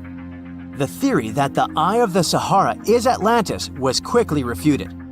People found too many discrepancies between this place and the description of Atlantis. The author tried to catch the viewer's attention by presenting external similarities between the natural landscape and the fictional ancient city. Another popular theory claims that Atlantis was a real continent located off the Bahamas, but then this city was swallowed up by the Bermuda Triangle. According to this legend, the city ruins still lie at the bottom of the triangle, but there's no confirmation of this theory either. Writer Charles Berlitz invented it. Adherents of this theory claim that the walls and streets in the western part of the Bahamas might be the ruins of Atlantis. But scientists disagree. They have proven that these walls are natural formations of coastal rocks. There are also rumors that the story of Atlantis was inspired by an actual historical catastrophe, the Black Sea Flood. This is the Bosporus, a strait in Turkey connecting the Black Sea and the Sea of Marmara. Around 5600 BCE, the Black Sea was twice as small as it is now and had many cities on its shores. Unfortunately, a huge flood destroyed this flourishing civilization. Within a year, cities descended underwater, and surviving inhabitants moved to foreign lands and spread stories about the flood. Maybe these stories inspired Plato to come up with Atlantis. In the 1950s, people came up with another version. Atlantis was the continent that is now Antarctica. Tens of thousands of years ago, a warm continent with a developed city shifted to the northern part of our planet because of the movement of Earth's crust. The Atlanteans couldn't adapt to the cold conditions, and Atlantis was covered with a thick layer of ice. This theory was refuted when scientists began studying the tectonic plate's nature. It turned out that Earth's crust couldn't have moved such a huge continent as Antarctica. The tectonic plates don't behave this way at all. But the main question is, was Atlantis real? No one had described it before Plato. Perhaps the philosopher came up with it. Maybe he did this to emphasize the correctness of his views on life and to identify his philosophical theories. In his works, he wrote a lot about divine and human nature and how people can destroy this nature. He spoke of decaying ideal societies because of immoral behavior and vices. The Atlanteans were once moral, spiritual people who created a utopia, but then they became greedy and mean. They destroyed their inner nature, and for this, they had to witness the destruction of their city. One night, fires and earthquakes hit Atlantis and plunged the city into the sea. The higher powers punished people for their immoral behavior, and Plato also wanted everyone to be afraid of moral decay. But judging by the descriptions of the earthquakes and fire, it may seem that Atlantis was destroyed by a volcanic eruption, as it was with the ancient Roman city of Pompeii. And such destructions have happened pretty often throughout history. Natural disasters ruined many developed cities. One of the most famous cases occurred in 1100 BCE in the Mediterranean Sea, when a volcanic eruption destroyed the highly developed Minoan society. The Minoan society existed for about 2,000 years. These people mostly lived on the islands of Crete and Santorini, located north of Crete. The Minoans had beautiful houses, a sewage system, and a developed economy. They were engaged in agriculture, grew fruits and vegetables, painted frescoes, and made jewelry. They were the first people to found the thalassocracy, an empire based on the sea. They lived off of fishing, piracy, and maritime trade. At the time, they performed cruel rituals, and their way of life was far from moral. They were used to earthquakes on the island of Santorini, so they reinforced the walls of the city with wooden beams, but they didn't know what a volcanic eruption was. And when the sulfur smell appeared in the air, they didn't suspect the impending catastrophe. When the volcano spilled out tons of lava and ash, all the residents of Santorini abandoned their homes and tried to escape, but they couldn't. The eruption and earthquake triggered a tsunami. A large wave flooded the coastal part of the island of Crete. This hit the economy of the Minoans hard and destroyed their port harbor. Then, foreigners attacked Crete and finally destroyed the developed civilization. Some historians think that Plato could have referred to the Minoan Empire when describing Atlantis.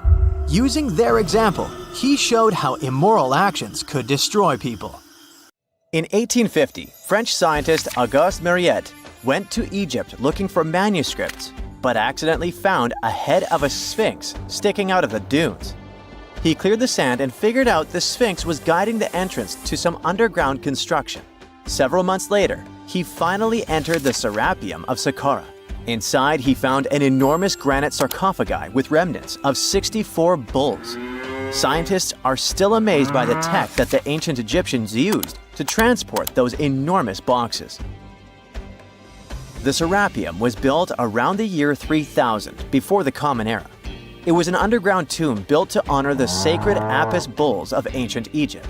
It had a long hallway, almost 500 feet long, with giant stone rooms on both sides. Some of the sarcophagi weighed as much as 50 average cars, and all of them were made with super precision, with exact 90-degree angles. These sarcophagi were beautifully decorated with hieroglyphs and carvings that told stories about the lives and importance of the Apis bulls. Now, there are 24 sarcophagi left. In ancient Egypt, Apis bulls were very special animals connected to the deity Ptah.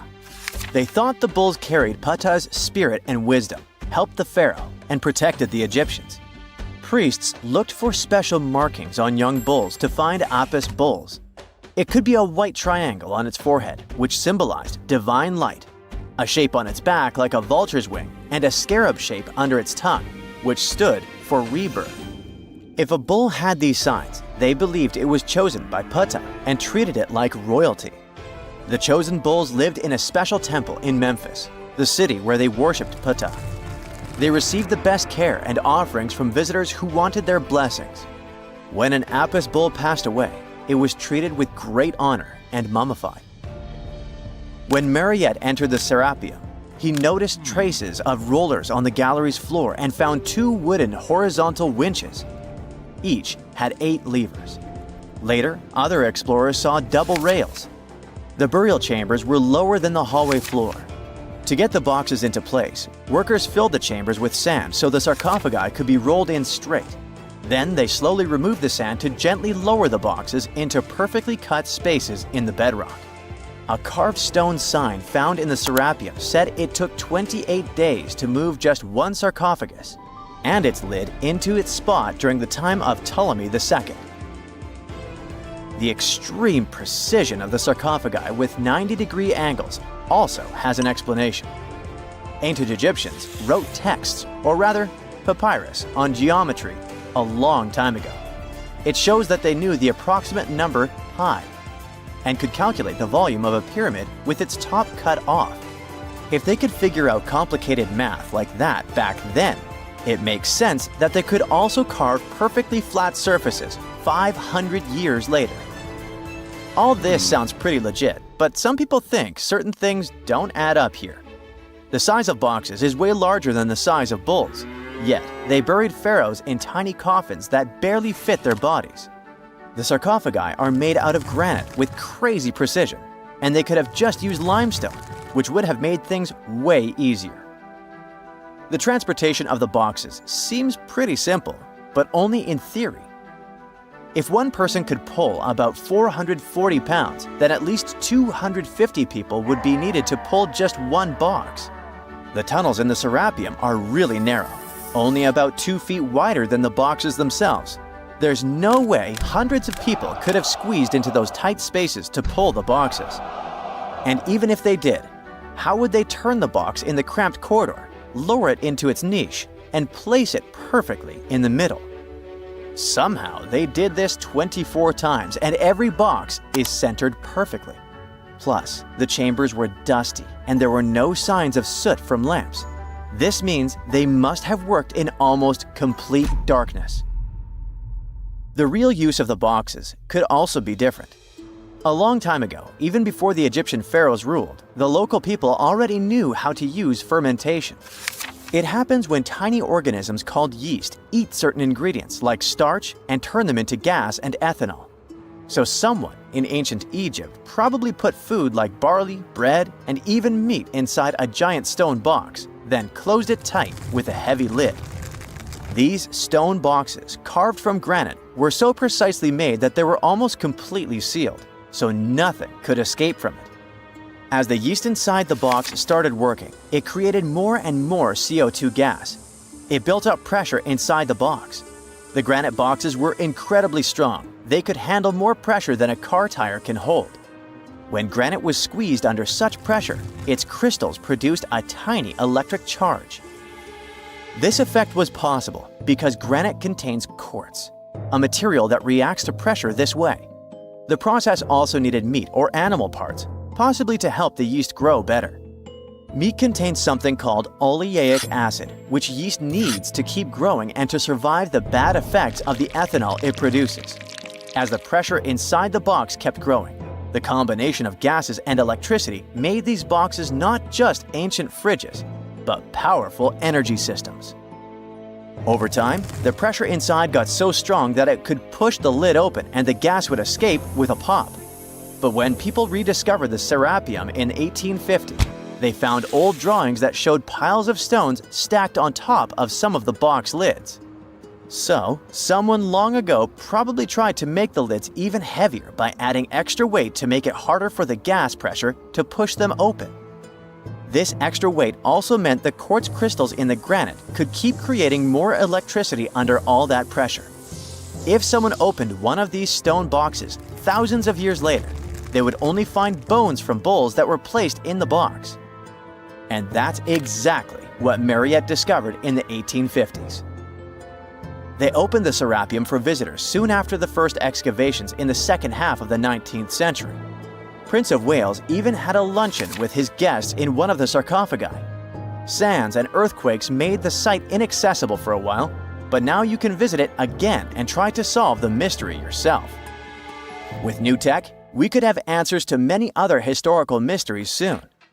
A team of scientists at Chicago's Field Museum of Natural History recently used a special CT scanner to learn more about ancient Egyptian mummies without unwrapping them. They gently rolled 26 mummies on custom carts out to the parking lot, where the scanner was waiting. It took thousands of detailed X-ray pictures of each mummy and their coffins. When all the pictures were put together, they created 3D images that showed what was inside, the skeletons, and some artifacts. The scientists hope these images will help them understand ancient Egyptian burial practices from over 3,000 years ago. Even though the scanning process only took 4 days, it might take 3 years to study all the data. But scientists were able to learn some personal details about the mummies. One of the most popular mummified individuals at the museum, Lady Cheneta, was a woman who lived in ancient Egypt about 3,000 years ago. It looks like she passed away in her late 30s or early 40s. To make sure her body looked complete for the afterlife, embalmers put stuffing in her neck to keep it from collapsing. They also placed artificial eyes in her sockets, so she would have eyes in the next world. She was wrapped in fancy linen and placed in a beautifully decorated coffin. The scans revealed that it had been carefully crafted with a slit at the back, which embalmers used to fit the body. There were also some artistic details on the surface, like markings for her knees. It looks like her burial was on the scale of a high-end luxury car. The South Pole is more than penguins and endless snow. There's a hidden ghost world within it. Look, it's right here on the globe. Don't confuse Antarctica with the Arctic, which is at the top of our maps. Much smaller in size, and, let's face it, way less mysterious. The ice sheet covering Antarctica is about 1 to 3 miles thick, which is up to 16 Eiffel Towers stacked on each other. This massive blanket hides the true features and contours of Antarctica's land.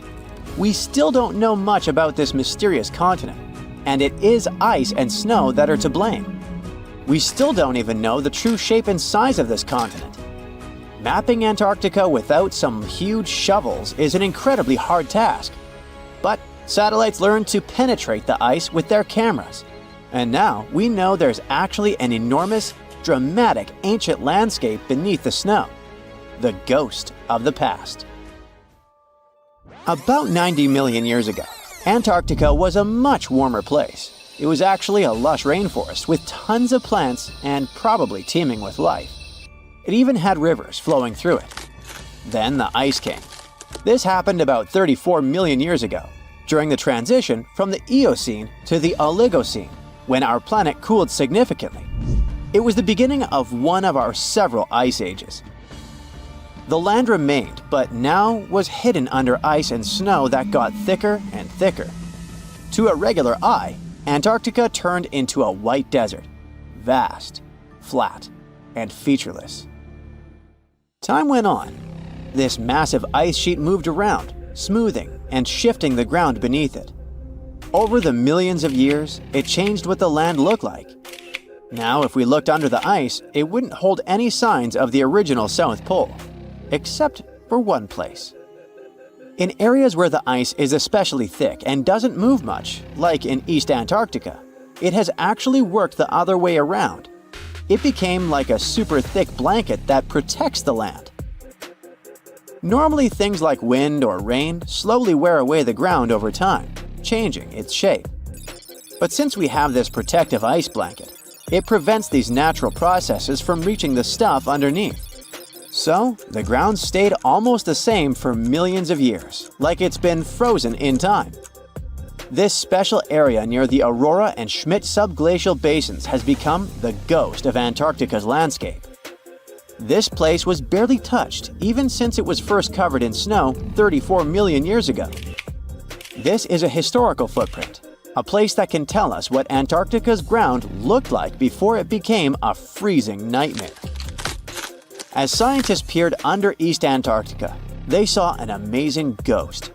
The traces of the rivers that were flowing there millions of years ago, various valleys, and some weird little islands, as well as 3 big chunks of land shaped like the letter U. Hey, what's that all about? You see, the continents on our planet are moving constantly, sliding along the red-hot lava mantle like cereal on milk. Over history, they came together and broke apart several times.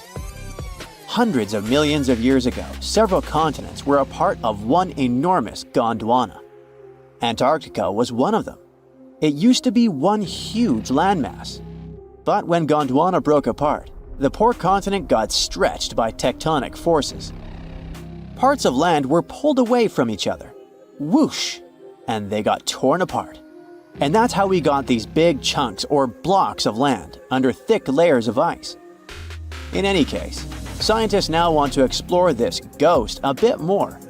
But to study it deeply, they need to actually drill down through the ice, like using a straw to get to the bottom of a thick shake. This will help them pick up some rocks and dirt from way below to learn more about the Earth's history and climate.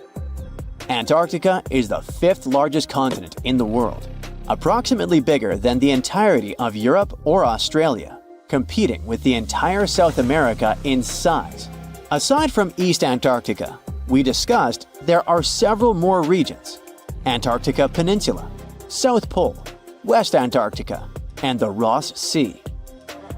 The continent is basically a frozen sandbox, and all its hidden, mysterious landscape is actually less explored than Mars's terrain. We only know for sure that without ice, it wouldn't just be flat and empty, but an entire world full of big mountains, huge canyons, and even fiery volcanoes. Some of these volcanoes are so huge that they peak above the layers of snow. In West Antarctica alone, there are at least 138 volcanoes, though only about 8 or 9 are active today. One of the craziest ones is Mount Erebus, the southernmost volcano and the tallest one on the continent, about 12,500 feet high. And deep beneath the ice sheet, this guy hosts incredible, beautiful subvolcanic caves. The temperatures there are warm enough for t-shirts. The Antarctic Peninsula, or Lesser Antarctica, looks like a bunch of mountainous islands deeply underground. It has newer volcanic rocks that are part of the Pacific Ring of Fire. which is like a giant circle of volcanoes and earthquake zones around the Pacific Ocean. The Greater Antarctica is a huge part, almost as big as Australia. It consists of East Antarctica and the South Pole. Beneath the ice, it's a place of rocks that have been around for a very, very long time, including the special zone we mentioned. You probably know that Antarctica is nearly devoid of humans. No wonder, with a mean temperature of about -46 degrees Fahrenheit. But even though this place is horrifyingly cold and deserted, life still clings on. You guessed it, in the underworld. In 2017, scientists found DNA traces of algae, moss, and even possibly unknown small animals in the deep caves. That means that even in such crazy conditions, there are still unique ecosystems thriving in little isolated warm pockets beneath the snow. There was another incredible find beneath Antarctica's Ross Ice Shelf, a lively ecosystem vibing within an underground river. Scientists have long suspected that Antarctica's underworld should have some freshwater lakes and rivers. One day, a satellite spotted a groove there. They decided to explore it and used a hot water drill to melt their way through the ice. As they reached the underworld, they dropped a camera into one of those hidden fresh rivers. And at first, they thought they'd find just some rocks or something. But instead, they stumbled upon hundreds of amphipods, tiny shrimp-like creatures. Little ones instantly swarmed around the lens. Shrimps blocked the camera and scientists couldn't check out what they wanted to. Pretty funny. But at least that means that there really is an important ecosystem deep within Antarctica. Now, they're gonna explore it. And all this is just the beginning of the mysterious underworld. Antarctica's snow also hides the deepest canyon on Earth under the Denman Glacier. Well, Mariana Trench is still the deepest point on Earth, but it's a part of the oceanic crust, geologically speaking. Also, in 1958, explorers found a huge mountain range under the ice, as big and tall as the famous Alps Mountains. The range stretched for about 745 miles with peaks as high as 1.7 miles. And all this magnificence is buried under tons of ice. Who knows what else we might find there? Antarctica holds about 60% of our entire planet's freshwater, which means it would be pretty bad if it melted. For example, there's this Doomsday Glacier, officially known as Thwaites Glacier. It's a huge ice formation, about the size of Florida, and it's melting right now. Every year, the sea levels rise by 4% because of it. If this guy melts away completely, the sea levels all around the world will increase by 2 feet, which might not sound like a lot, but it would be catastrophic for coastal areas. Luckily, researchers have found that even if its ice shelf were to collapse in the next 50 years, the glacier itself wouldn't retreat as quickly as they feared. It's still losing ice rapidly, but it would be quite a slow process. Imagine you were chosen to answer one of history's most important questions. What was the first civilization on Earth? The job description is simple, yet the task is extremely challenging. You need to unearth the proof of the world's first official civilization. Was it the Sumerians in Old Mesopotamia? Or was it the ancient Egyptians spread out along the Nile River? Not to make you nervous or anything, but history is quite literally in your hands. Good luck! Since you can't turn back the clock and visit Old Mesopotamia to get the answers to your questions, you'll need to research museum databases in order to get some clues. First things first. We need a definition of what is considered a civilization. It's not just thousands of people grouped together and living harmoniously. There are some key elements that together make a group of people a civilization. Like, for example, the domain of urbanism, aka city building, irrigation systems, and writing. You decide to begin your search by diving deep into the history of the Sumerians, which today hold the position of the world's first civilization. Now, imagine being the first of your kind. This means having no external examples.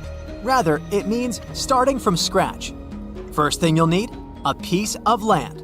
And since there were no active water companies in the world at that time, you'll need a piece of land with easy access to water. So, the Sumerians settled between two major rivers, known as the Euphrates and the Tigris in southern Mesopotamia around 5000 BCE. Fun fact, Mesopotamia translates to the land between two rivers. On a modern-day map, it's more or less where Iraq is situated today. Together with land, a civilization needs ways to get food. The Sumer civilization had to face a dry and hot climate, but they managed to make agriculture thrive in the region. By diverting river waters and creating reservoirs and dams, the Sumerians allowed for a series of settlements to emerge across Mesopotamian plains. The famous city of Babylon was one of them. You know, the city that supposedly had those hanging gardens? I say supposedly because no definitive proof of the real existence of this monument has ever been found. However, it was considered one of the 7 wonders of the ancient world, and cited as a remarkable feat of engineering in an ancient book published around 290 BCE. Although no record was found of the Gardens of Babylon, the Sumerians were recognized as extremely skilled builders. Their cities were filled with mud brick constructions, and the most impressive ones were known as ziggurats, stepped pyramids that were built for spiritual purposes. The Sumerians built a trade network to supplement scarce resources and started to exchange goods with civilizations rising nearby, like Anatolia and Egypt.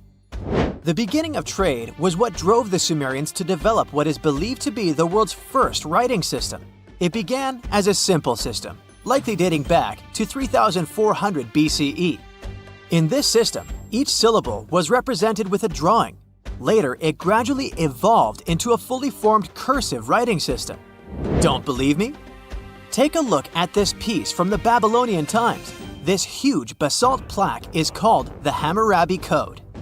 It's known to be humanity's first collection of written laws. As far as the story goes, it was carved in volcanic stone around year 1760 BCE. Look at the precision of these carvings. It's quite astonishing. But the content is also surprising, since these 282 rules vary from commercial regulations to strict laws of justice. The thing is, historians don't have a consensus on whether the Sumerians were really the first ones to invent writing. Some think it might have been old Egyptians. Let's pause here. Ancient Egyptian settlements are believed to have started around the year 5500 BCE, which is earlier than the Sumer civilization. But remember I said a civilization needed a few things before it was considered as such.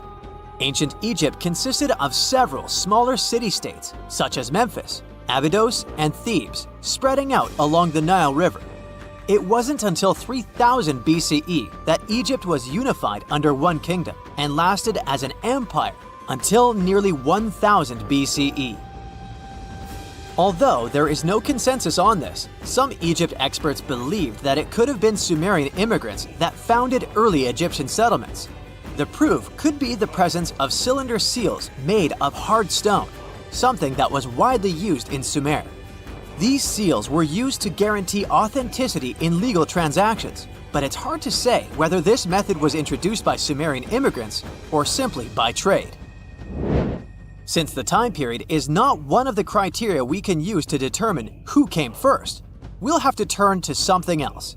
But what? Like the Sumerians, the Egyptians were also highly skilled builders. Duh, they built the famous Giza pyramids and many others all over their territory. In order to enhance their building techniques, they delved into developing a more profound understanding of mathematics. They developed a new form of measurement called the cubit, which was the equivalent of an arm's length.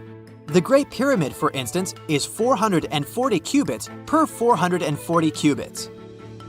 They were also innovative astronomers, combining their mathematical skills with attentive astronomical observation. They were the first civilization to use a 24-hour division of the day.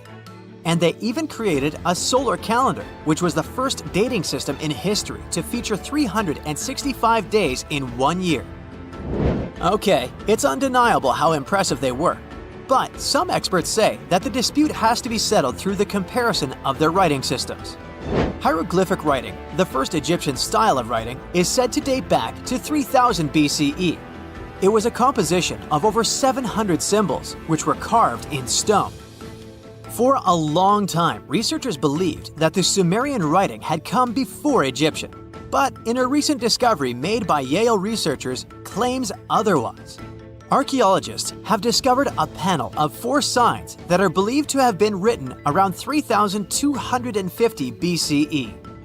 Oh, and they've also found another rock drawing depicting a pregnant elephant that can date back to 4000 BCE. Now, there's also a third possibility that fewer people seem to mention: the Indus Valley civilization, also known as ancient India, located around the area of modern-day Pakistan and India. The Indus Valley civilization is also a contender for the oldest civilization due to the uncertain historical origins of the Hindu collection of texts known as the Upanishads. The Indus Valley civilization flourished around 3000 BCE, but records show that people in the Indus Valley were trading with Mesopotamians as early as 3500 BCE. Now, wait a minute. How is it possible? No, they weren't time travelers. This isn't a sci-fi movie. There already were agricultural settlements in the area that were slowly growing into bigger cities, such as Harappa and Mohenjo-Daro. Ancient Indian cities were sophisticated, filled with baked brick homes built in a grid system. These ancient cities even had draining and sewage systems that connected most homes and used gravity to carry waste outside of the city. They were pretty advanced.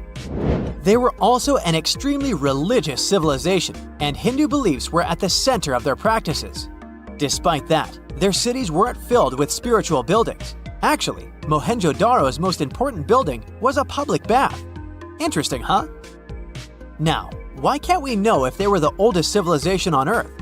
Even if some historians suspect that the origins of the Indus Valley people can be traced back to 5000 BCE, there is no concrete evidence of this, only speculation. The best proof we have is the Upanishads. The Upanishads are texts filled with philosophy, mantras, and ceremonies. The thing is, part of Hindu practices included memorizing and passing down the wisdom of the Upanishads in oral form. So it took a while before it appeared as a written script. Well, I'd say historians aren't really sure what was the world's first civilization. We can only guess at this point, but who knows what new discoveries might reveal. Something exciting and kinda unexpected popped out among the rocks of the Ica Valley in Peru. The bones of a really old whale that lived almost 40 million years ago. At first, no one was really impressed because the bones they found were big and weirdly shaped, so people just thought they were looking at giant boulders. I mean, that's cool too, but things got way better when they realized those were the remains of a very large ancient animal that roamed along the coast of ancient Peru. Plus, it was probably the heaviest creature that ever lived. Sorry, blue whale, I know you worked hard to get to the top. The length of over 100 feet and weight of more than 200 tons brought you the status of the biggest animal on our planet. But it seems you've held the title long enough. Time to hand it over to our next candidate, and that one's really gigantic. This ocean beast was probably shorter than the blue whale, but heavier, with a weight that could be between 93 tons and 370 tons. If it's closer to the higher number, it'll make Perseus the biggest animal ever known to have lived on Earth. And it seems its weight was the result of having extremely thick, dense bones. You can see such bones today in manatees or some other early whales. Dense bones are a great tool for such marine mammals. This feature makes them heavy and allows them to stay submerged most of the time. But at the same time, if their body was too heavy, they would end up sinking all the time, and they would waste too much energy to move back up to the surface. So, to avoid sinking, marine mammals need to have enough lighter tissues, like muscles and fat, to help them float in the water without using too much energy. Now, scientists didn't have the whole skeleton, which makes it hard to tell how big the animal was. But they used the ratio of the heavy bones to the lighter tissues in other marine mammals to estimate the overall weight of this giant ancient whale. Experts found these fossils about 13 years ago and spent the next decade freeing the whale from the rock. Its anatomy and age showed this whale was a cousin of Basilosaurus, a whale that had a long snout full of sharp teeth, and a sleek body similar to that of an eel. Even if Paracetus wasn't bigger than the blue whale, it was still a giant that ruled the ocean depths. Unlike modern whales, there's a possibility that this ancient fellow was a predator that liked to go after bigger prey. And this also changes how we see the history of whales. Scientists used to think these magnificent creatures became really big about 5 million years ago when they started eating lots of small creatures. But here's the proof that giant whales existed even before that. But it's still unclear how this whale managed to find enough food to sustain its enormous body. Plus, it's still hard to tell what exactly this ancient creature had on its menu. It was pretty large and not such a fast swimmer, so it's possible it searched for food in shallow waters. Then it probably ate crustaceans, clams, or some other small animals hiding in the sand. One theory says it was a scavenger, which basically means it munched on remains of everything that would come its way. It's not so unusual to find marine animals in deserts. Many of these regions used to be covered with water anyway. The Sahara in Africa is a perfect example. About 50 to 100 million years ago, this was not a dry desert, but a shallow saltwater body called the Trans-Saharan Seaway. The land is not wet there anymore, of course, but people who lived in that area knew about it because they used to find old shells across the desert. The sea was about 164 feet deep. That sounds enough for a nice swim. Some would say this area looked like modern Puerto Rico, with lots of sun and shallow water. Mangrove forests were a common thing as well as seafloors covered with mollusks, like snails and clams. The marine sediment that was left behind after the sea had dried up is full of different fossils. And the animal that lived in that ancient underwater world didn't look friendly. Plus, they were much bigger than their relatives from modern times, so a regular-sized human would end up as a snack, not even a whole meal. Normally, when animals live on small islands, they can become much bigger than their relatives from the mainland. This is something we call island gigantism, and it happens because there are more resources or fewer predators on islands. Maybe the same thing happened in the Trans-Saharan Seaway. Even though it wasn't an actual island, the water moved in and out, which created little pockets of water. And specific conditions in these pockets might have helped animals grow bigger. So we're talking about giant sea snakes, catfish, and fish that no longer exist today.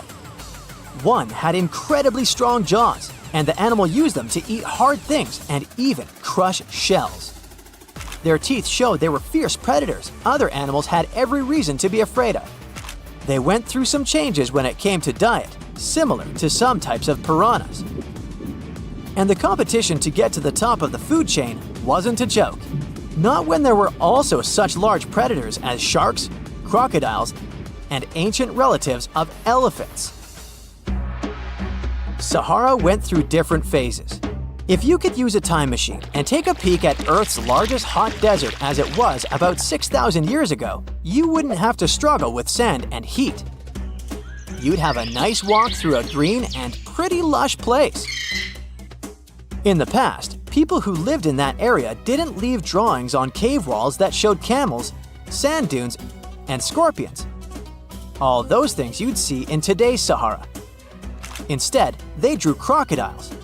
That's additional evidence that the Sahara used to have a lot of water and plants enough to support these big yet scary animals. Around 3 billion years ago, Earth might have been mostly covered with water. Today, it's about 71% of its surface, but it seems that our planet used to be a giant ocean world with no continents at all, just some scattered islands. Scientists studied special rocks in Western Australia that formed in a place deep under the ocean called a hydrothermal vent system. To explain this better, it's important to mention two common oxygen types, O16 and O18. O18 is heavier because it has extra neutrons. O16 evaporates from water more easily, and as researchers studied an old ocean floor, they found a lot of O18, more than in today's oceans.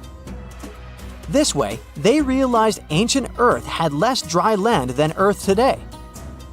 Australia is a good spot to conduct these studies because a long time ago, it also used to be a beautiful place with large animals and lush rainforests.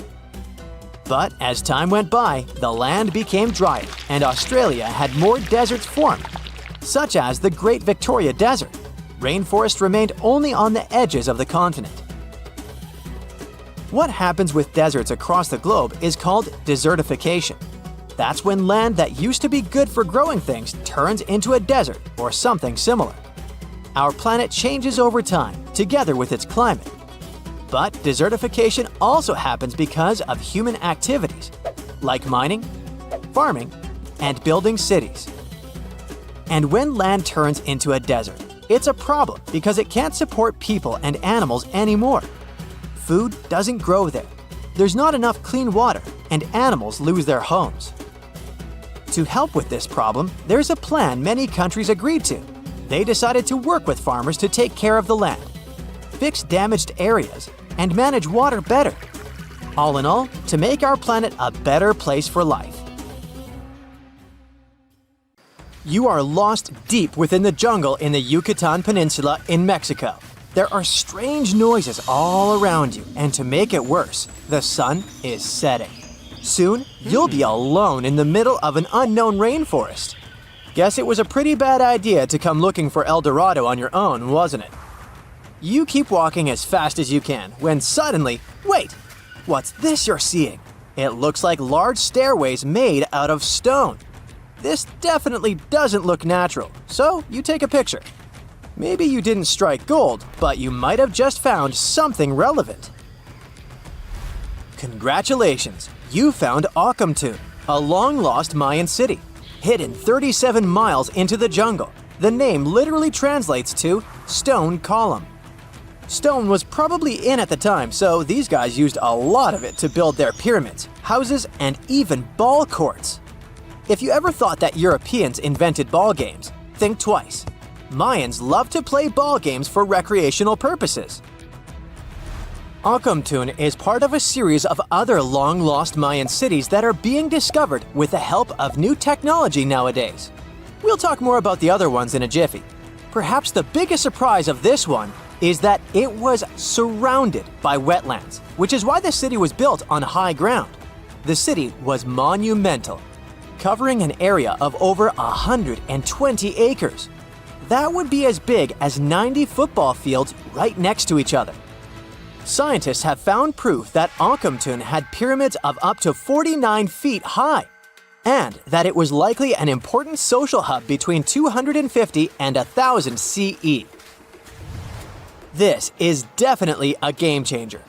But lost Mayan cities began to be unearthed in the 19th century. Modern technologies, such as LiDAR imaging, help archaeologists see through dense canopies of the forests. This means that people don't really have to risk getting lost in the tropical jungle like you did at the beginning of this video. LiDAR works sort of like an X-ray. It sends out laser beams that can detect any signs of ruins or ancient constructions. According to space archaeologist Serapium, satellite imagery has been a key player in discovering ancient cities in South America, Egypt, and other places. Sarah herself spends most of her days scouring images for any signs of where there could have been cities long ago. She says that more often than not, what happens is that ruins are covered by vegetation, soil, or sand, which makes them super tricky to find. But thanks to these awesome tools, scientists also made the huge discovery of ancient Mayan causeways, which spread throughout old Mayan territories. I mean, take a look at these roadways. You'd expect to see ruins like this in places such as Portugal, England, or the United States. I'm talking about 130 feet wide roads painted white to help travelers journey through the nighttime. Scientists recently unearthed a 110-mile network of roads such as these, and they think this dates back to before the first registered Mayan highways we've known so far. These roadways, which sometimes ran over the swampy ground and were even elevated at times, are being called the world's first superhighways. Even if there is no registry of animal-powered vehicles, it's believed that the Maya used them to travel around a network of possible 964 settlements. They were built like a huge spiderweb, and from what archaeologists have gathered, this huge system of roads worked to connect a big system of economic and social interactions between Mayan cities. This completely debunks the traditional idea that the Mayan pre-classic period, which dates back to 2000 BCE, was made of small, tribal settlements. Imagine the manpower and engineering ability you need to muster to build something close to these white highways. Scientists believe that these causeways were built pretty much the same way as the Mayans built their pyramids, with a mixture of mud and quarry stone. Oh, and using several layers of limestone to make them white. That's pretty cool, right? But let's take a few steps back for a moment to get some context. The Mayans were one of the biggest pre-Columbian civilizations living in the Americas. Until now, experts believe that at its apex, the Mayan civilization consisted of over 40 cities with a population of millions of people. That's a lot of folks. Their civilization spanned Mexico's Yucatan Peninsula, Guatemala, and Belize. And they survived mainly on agriculture. The thing is, the Yucatan Peninsula was an extremely difficult place to grow crops. So the Mayans had to develop a complex irrigation system in most of their cities. They built a series of ceremonial buildings, pyramids, and plazas. The Mayans might have been keen pyramid builders, but they also developed an advanced astronomical system. With whatever ancient technology they had, they were able to predict the exact location of planets such as Venus and Mars, as well as the exact dates of eclipses. If you've ever seen examples of ancient Mayan cities, this is Tikal. Located at the heart of the Guatemalan jungle, Tikal is believed to have been the capital of the ancient Mayan conquest state. At its height, it was comparable in importance to cities such as London or New York in today's world. It's composed of a series of complex monuments. The North Acropolis is one of Tikal's most ancient complexes of monuments. Built solely by human hands around 350 BCE, it served as the resting place of kings and chiefs. Its monuments are up to 200 feet high. Back in the day, the step pyramid temples were painted a beautiful red. Mayans loved that color. Today, of course, you'll only see the limestone. Then there's Chichen Itza. It's got one of the best preserved pyramids on Earth to date. Located in Mexico's Yucatan state, this Mayan city is well over 1,500 years old. At its peak, it was home to 35,000 people. The site covers 4 square miles of land. The highlight is El Castillo, a tremendous step-like temple standing 80 feet above ground. Its most peculiar feature is that it has 91 steps up each of its 4 sides, including the upper platform, which makes for 365 steps, the same number of days as the solar year. You can see that these folks were a pretty big deal, huh? That's why nobody can really understand what happened to them.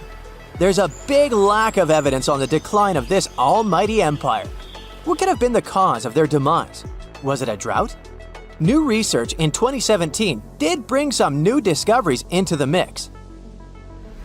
Using data from a site at Ceibal, located at southwest of Tikal, scientists analyzed radiocarbon data from ceramics and archaeological excavations to extract new information about the unexpected demise of this great civilization.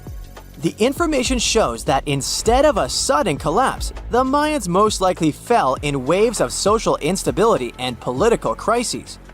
These events are believed to have deteriorated Mayan city centers and began causing the dispersion of the Mayan population. It's hard to pinpoint the exact causes, though. But hey, recent discoveries are shedding a big light on humanity's past. Not only about the Mayan Empire, but about other long-lost civilizations of South America. A major recent discovery in Brazil was done using satellite imaging technology and is also shocking scientists. Some images from near the Xingu River, also in the Amazon, suggest that cities of millions of people might have existed inside the jungle, way before our modern civilization ever existed. I mean, if this doesn't shock you, I don't know what will. Satellite imagery also detected a network of trenches dating back to 200 and 1200 CE in the Bolivian Amazon forest. These proofs suggest settlements that could have supported around 60,000 people right in the middle of the Amazon forest. When researchers from the University of Florida went on ground to check the satellite information, they were shocked to find several mounds that were accompanied by ditches and geoglyphs. Archaeologists also found remnants of carefully designed walls centered around plazas, much like the type of construction done by the ancient Mayans. One of the most unexplored and mysterious places on Earth is located in plain sight. It's one of the most majestic monuments of humankind. The wonder of the ancient world hides a secret that scientists and archaeologists still can't solve. This is the Great Sphinx of Giza in Egypt.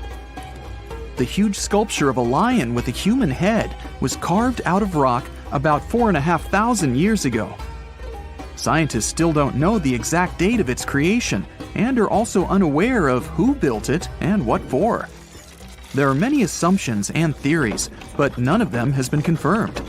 Most people have seen this majestic sculpture either in photographs or in reality, but almost no one knows what's hidden underneath it. The statue of the Sphinx was carved from a single piece of limestone. It was painted. The remains of color pigment on the surface prove this. In the distant past, the Sphinx looked much brighter and more colorful than what we see now. But even after thousands of years, its greatness hasn't diminished. And by the way, Sphinx is not the real name. It was invented by the Greeks about 100 years or more after its creation. Initially, the Egyptians called the statue Hor-em-Akhet. There are many legends and theories saying the Sphinx is there for a reason. It's like a watchdog that guards the tomb of the pharaoh and the secrets of ancient Egypt. These legends become more plausible when archaeologists discovered hidden entrances at the feet of the Sphinx. They believe that these secret passages are the beginning of the tunnels leading to the halls with treasures. You can find a lot of stories on the internet that claim the Sphinx hides the Hall of Records, a repository filled with ancient and secret knowledge. One of the main artifacts of this repository is supposed to be the records of the ancient mythical state of Atlantis. According to legends, the entire library from this city was moved under the Sphinx. The entrance to this library must be located next to the Sphinx's right paw. Many archaeologists tried to find this entrance, but came away empty-handed. Also, there are many images with detailed diagrams of the underground city that consists of a network of tunnels and chambers under the Sphinx. Someone says there are structures as tall as 12-story buildings hiding underground, but there's no evidence of this. Archaeologists, even after millennia, continue to explore the mysterious sculpture. At the same time, many Egyptians don't want to learn more about the Sphinx. They're terrified of awakening something supernatural. In 1998, scientists discovered tunnels leading to empty caves under the Sphinx. They found evidence of earlier excavations there. It's quite possible that someone managed to find the treasures and take them away. Some people believe Egyptians found some kind of artifact under the Sphinx that has the power of unknown advanced technologies. The artifact is so powerful that it can change the course of history.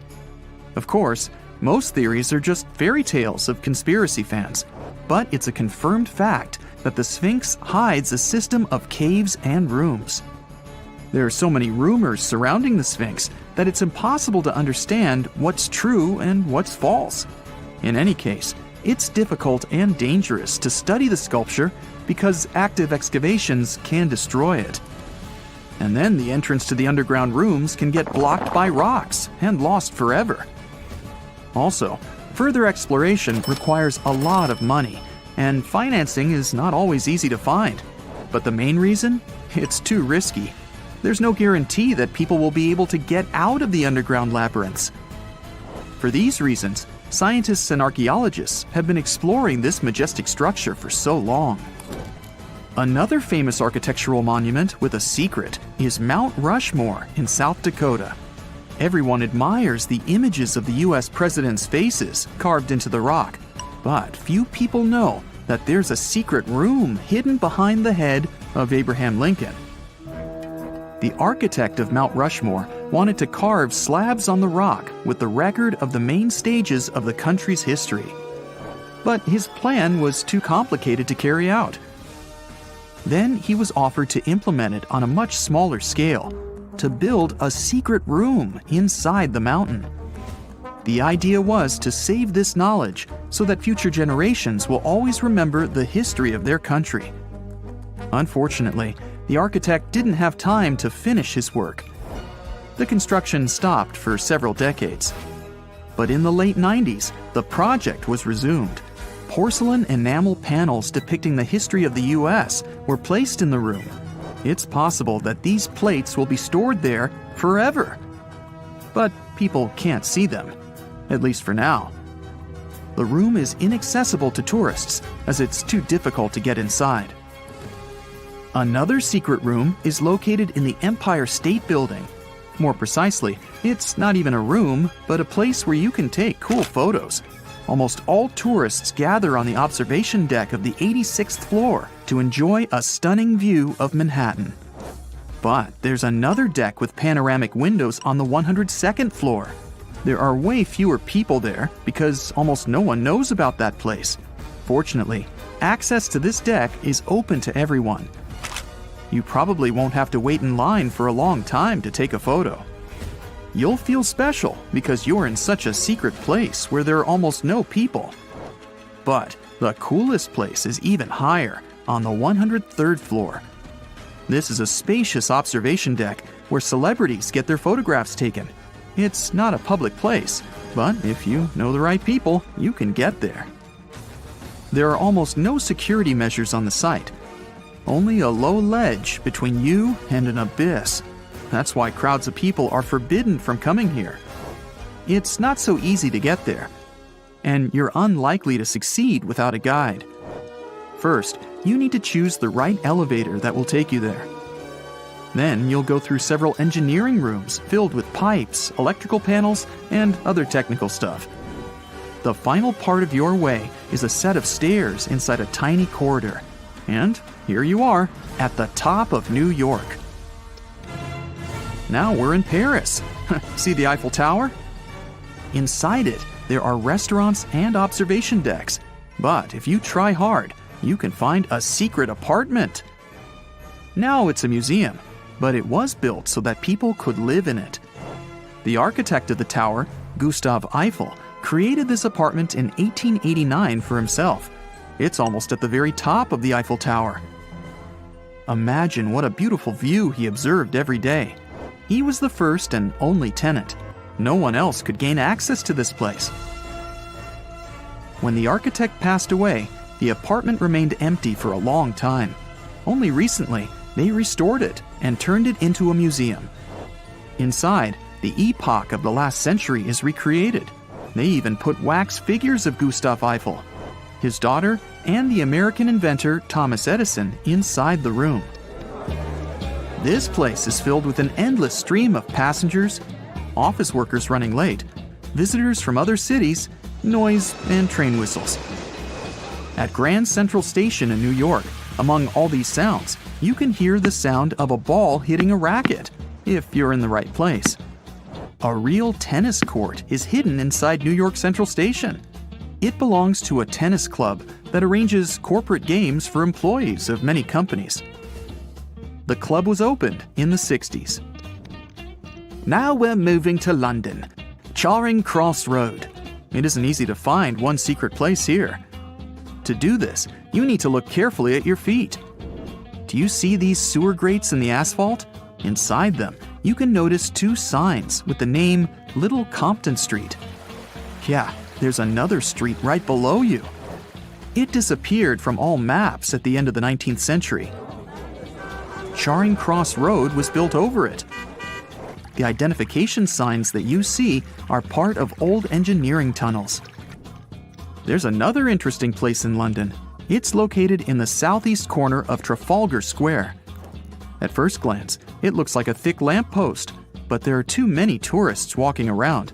You come closer and realize that one person can easily fit inside the post. The lamppost belongs not to an electrician, but to a police officer. Yeah, this is the smallest police station in the world. It was built in the 1930s and used as a watch post.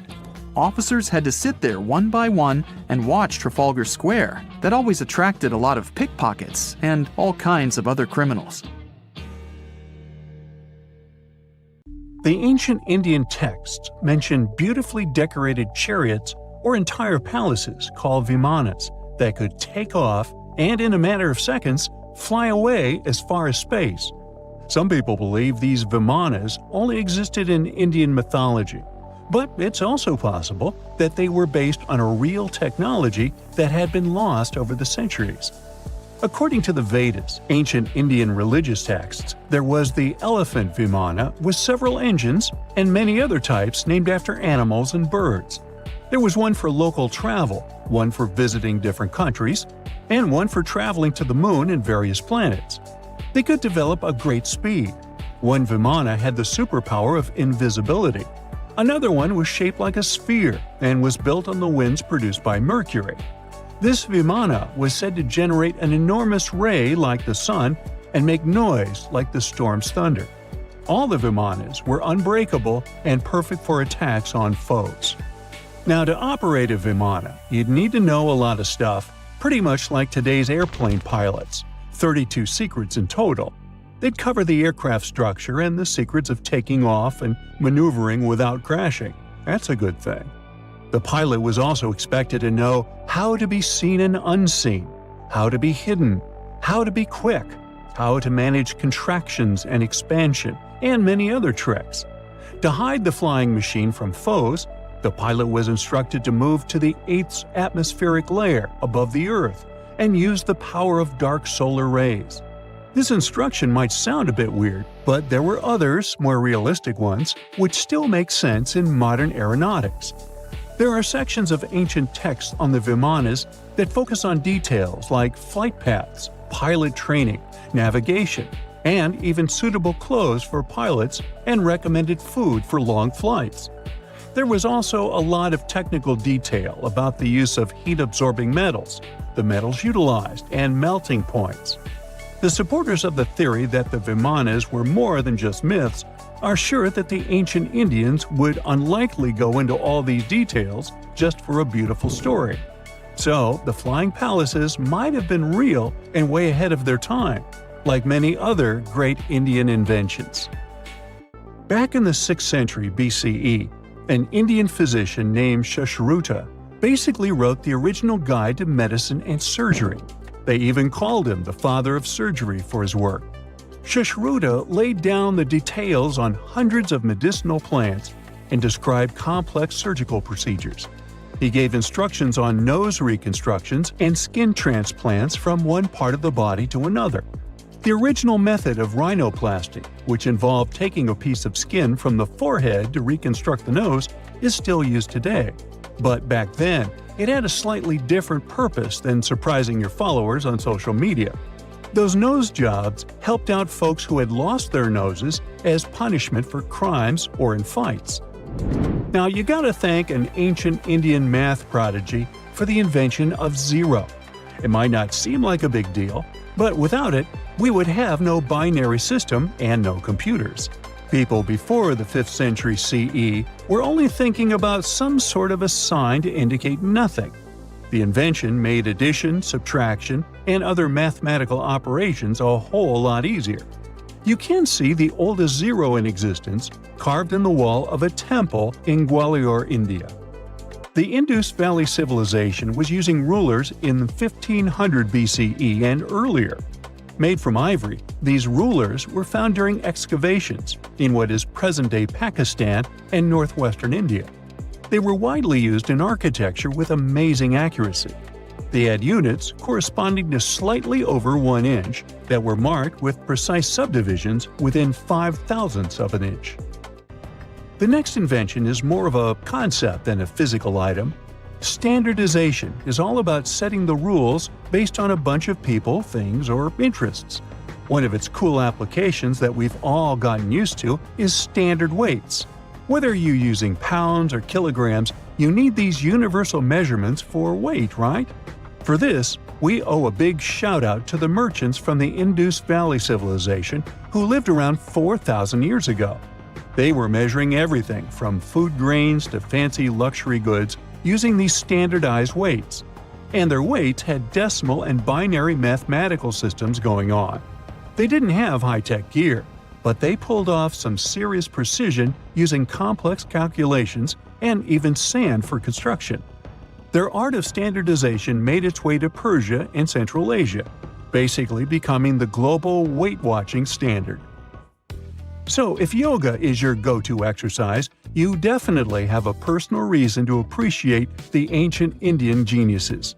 Over 5,000 years ago, during the rule of the Indus Sarasvati civilization in northern India, yoga was first mentioned in the Vedas. Yoga was refined and shaped over the centuries until it grew into a massive teaching with over 200 sacred writings dedicated to this way of obtaining enlightenment. At the beginning of the current era, yoga got a new trajectory thanks to a Hindu writer who laid down a system of yoga in his text, the Yoga Sutras. It became a whole-body rejuvenation, a life-extending practice with poses that you are still doing on the mat today. Yoga has reached the Western world only in the 19th century, and it caught on like wildfire. Chess, the all-time top game for intellectuals, is also an Indian invention. Its ancestor was called Chaturanga, and it was a strategic board game that started gaining popularity around 3,000 years before the current era. This early Indian version of chess was played by 4 people, not 2, and had 64 squares. Each player had 8 pieces, ranging from pawns to kings, bishops to knights, and there was no standard 6-faced dice. They rolled with an oblong one. Players facing off were actually allies, forming 2 teams based on the direction they sat. Chess that we know and love today was first mentioned in ancient Indian literature in a legend. It said that the wife of a villain called Ravana had invented the game to amuse him. Now, the word shampoo comes from the Hindi word, which means to soothe or knead.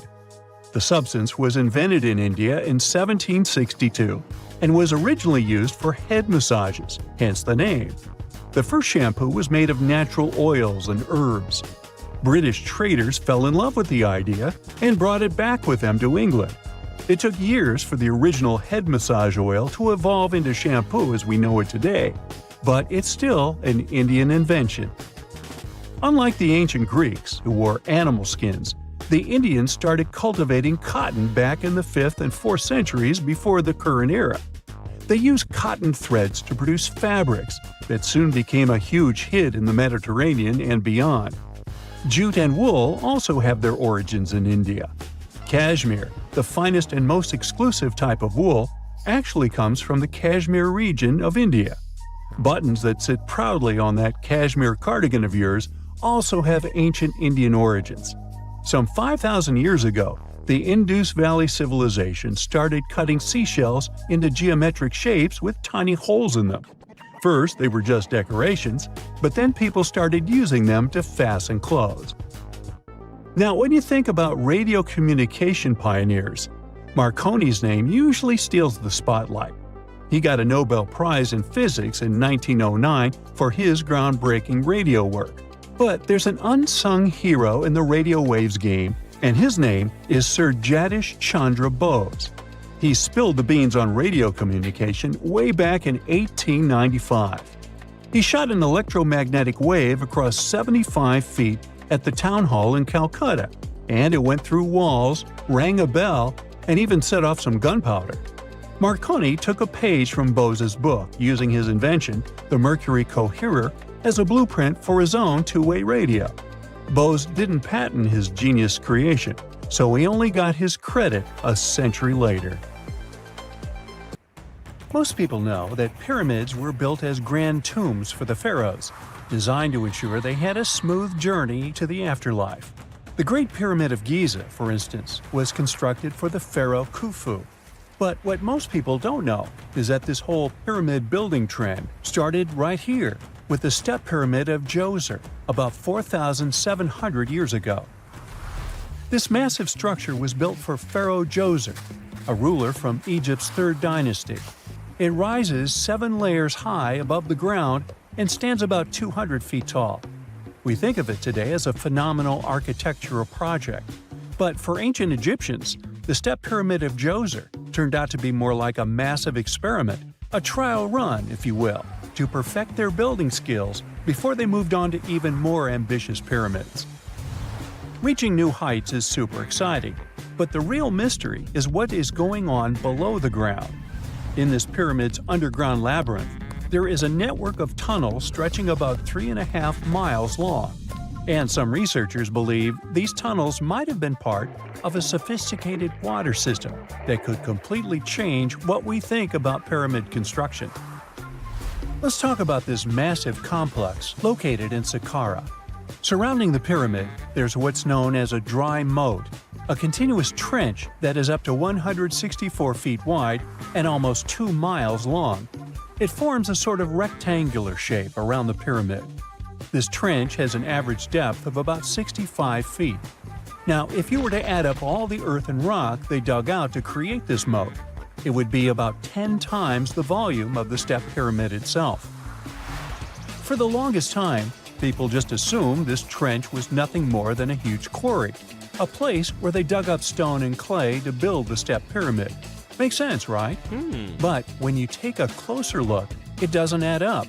The trench is too narrow and deep to be practical for mining, and its layout doesn't match anything we know about ancient Egyptian quarrying methods.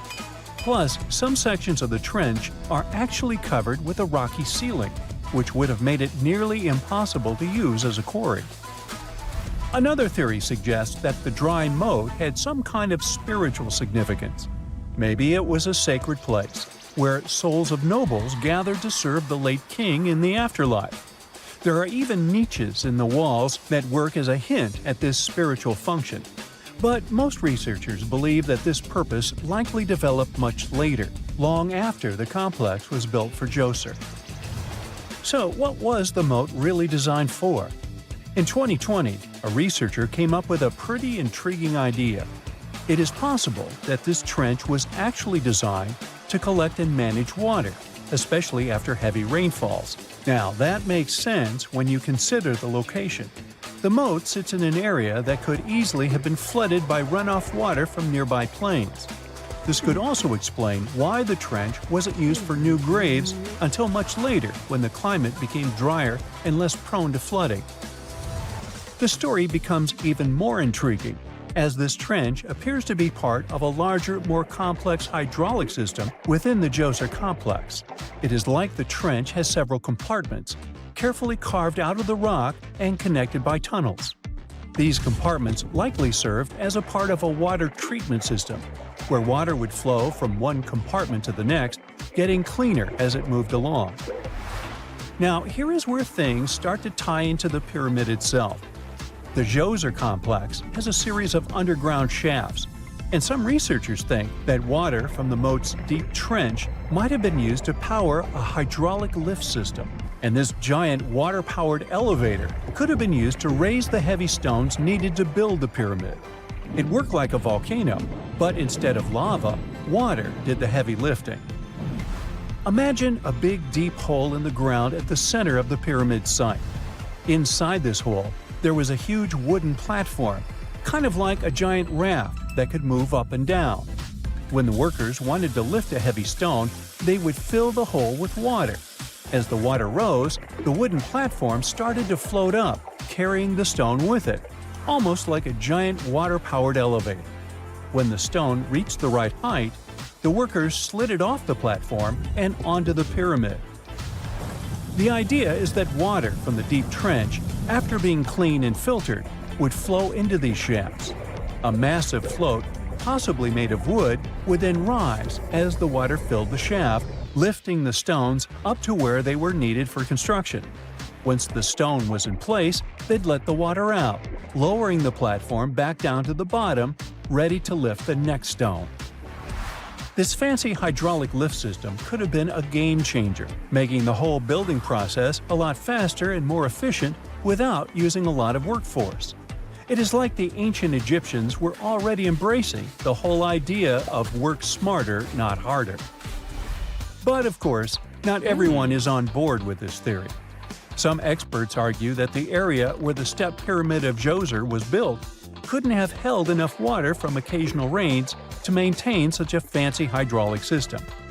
The main theory suggests that, in the past, there might have been some kind of lake nearby that would have filled up after a period of rain, and this lake could have supplied water to the complex's hydraulic system. But there is no mention of such a lake in any ancient Egyptian writings, so it might be more of a what-if situation than a reality. And then there's the issue of the hard work itself. Remember when I said this method could have allowed the ancient builders to raise stones with far less effort? Well, that might not be entirely true. According to some experts, just building this hydraulic device would have required a lot more heavy work than simply moving the stone blocks using good old-fashioned manpower. And let's not forget, the step pyramid of Djoser is like a baby pyramid compared to those that came later.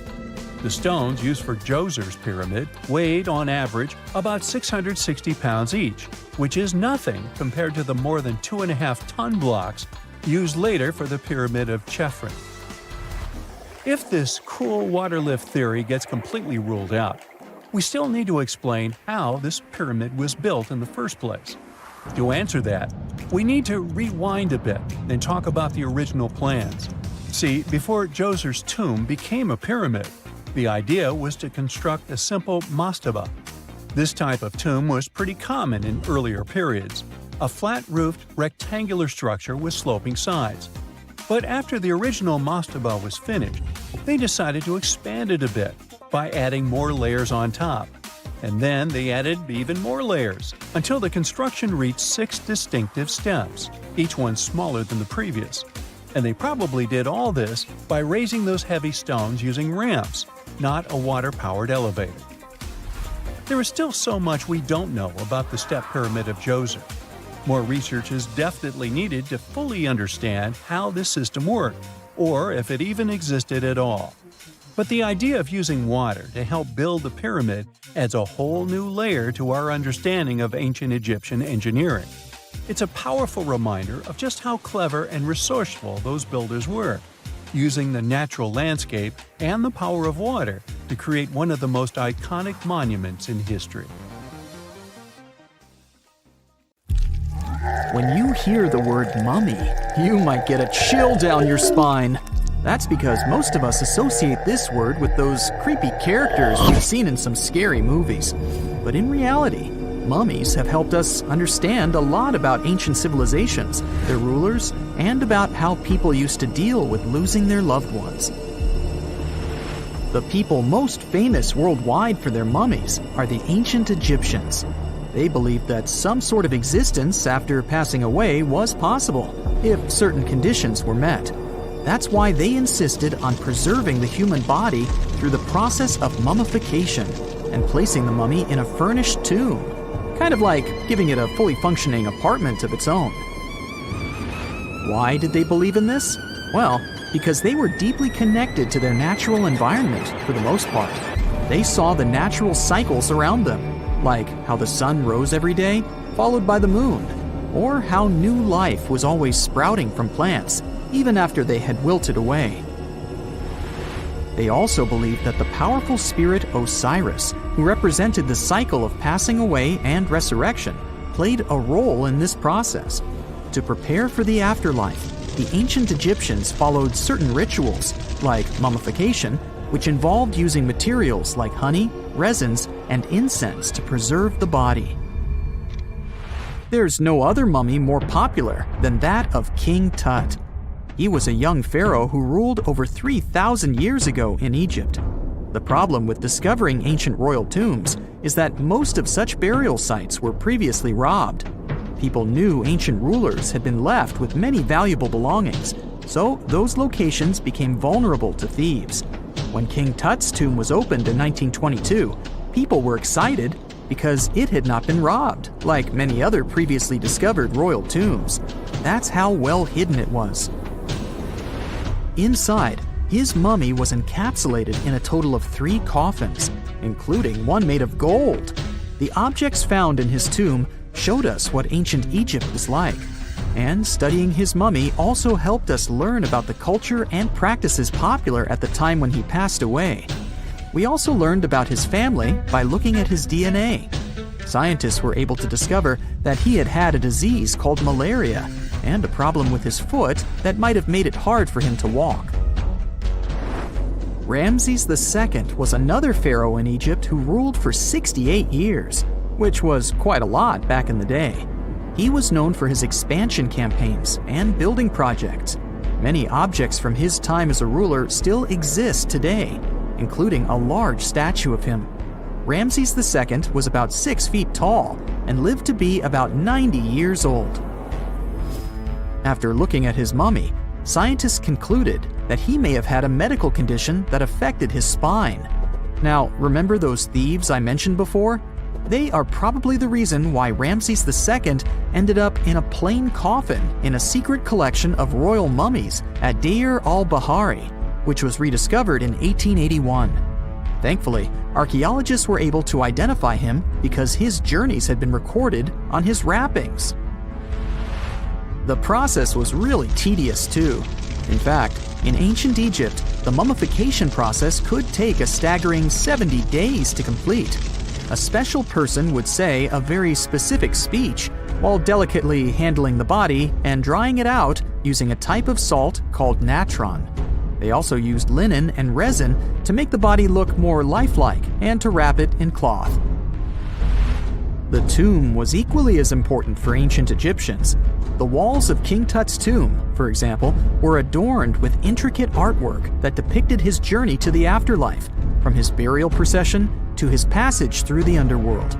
The ancient Egyptians believed that everyone made this journey after passing away, and they filled their tombs with items and paintings to help the person in their spiritual travels. Additionally, the walls of the tomb were decorated with spells from a special book, which contained a collection of poems that the Egyptians believed would help people reach the afterlife. And speaking of how important this journey was, people also placed food in these ancient tombs. In King Tut's tomb, archaeologists discovered 36 jars of vintage beverages and 8 baskets of fruit, which were believed to be left there to help him in his journey to the afterlife. The Egyptians believed that traveling to the afterlife took a really long time, so they left a lot of supplies, such as food and water, to sustain their loved ones. Pharaohs also generally had numerous luxurious garments and beautiful jewelry in their tombs to ensure that they would have a fashionable journey.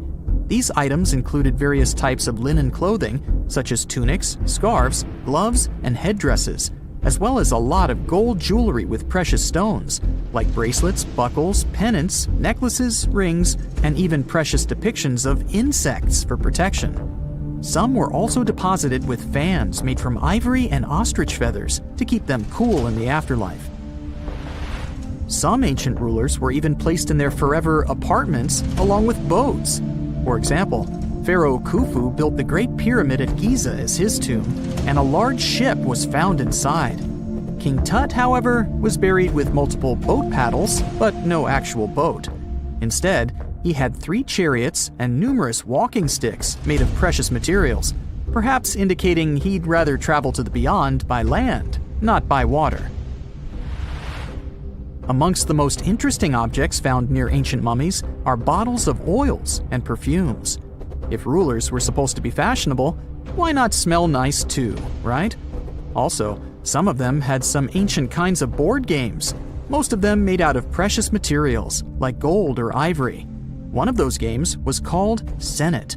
It was very popular amongst the ancient Egyptians and very similar to modern-day chess. The ancient Egyptians may have the most famous mummies out there, but they weren't the first to invent the procedure. In fact, It all started in South America with an ancient civilization named the Chinchorro. As far as we know today, these people were the first to mummify their loved ones that had passed away. They did it somewhere around 2,000 years before the Egyptians started their own rituals. Sure, we can tell a lot about ancient rulers by studying these mummies, but until recently, we had no idea what they really looked like during their lifetime. Not so long ago, though, some very special mummy paintings were found by archaeologists studying ancient Egyptian objects. These mummy portraits are highly detailed paintings of individuals that were made while they were still alive. Such paintings were often painted on wood, as opposed to the classical portraits we all know about, which are painted on canvas. They are known for their realism and beauty, and have even been used by researchers to diagnose diseases by comparing them to the corresponding mummies. Some of these portraits also include depictions of jewelry, which was later found on the mummies. The recent discovery of these mummy portraits in Central Egypt is significant, as it marks the first time in over a century that such paintings have been found. Mummies appeared all around the world naturally, too. Mummification can occur without people intervening because of natural conditions, like extremely cold or hot environments, places with a lack of oxygen, or accidental exposure to chemicals that preserve the body. These conditions don't allow bacteria to grow, resulting in the body remaining more or less intact. Famous Otzi was one of these mummies. We know today he was a man who lived around 5,000 years ago in Europe.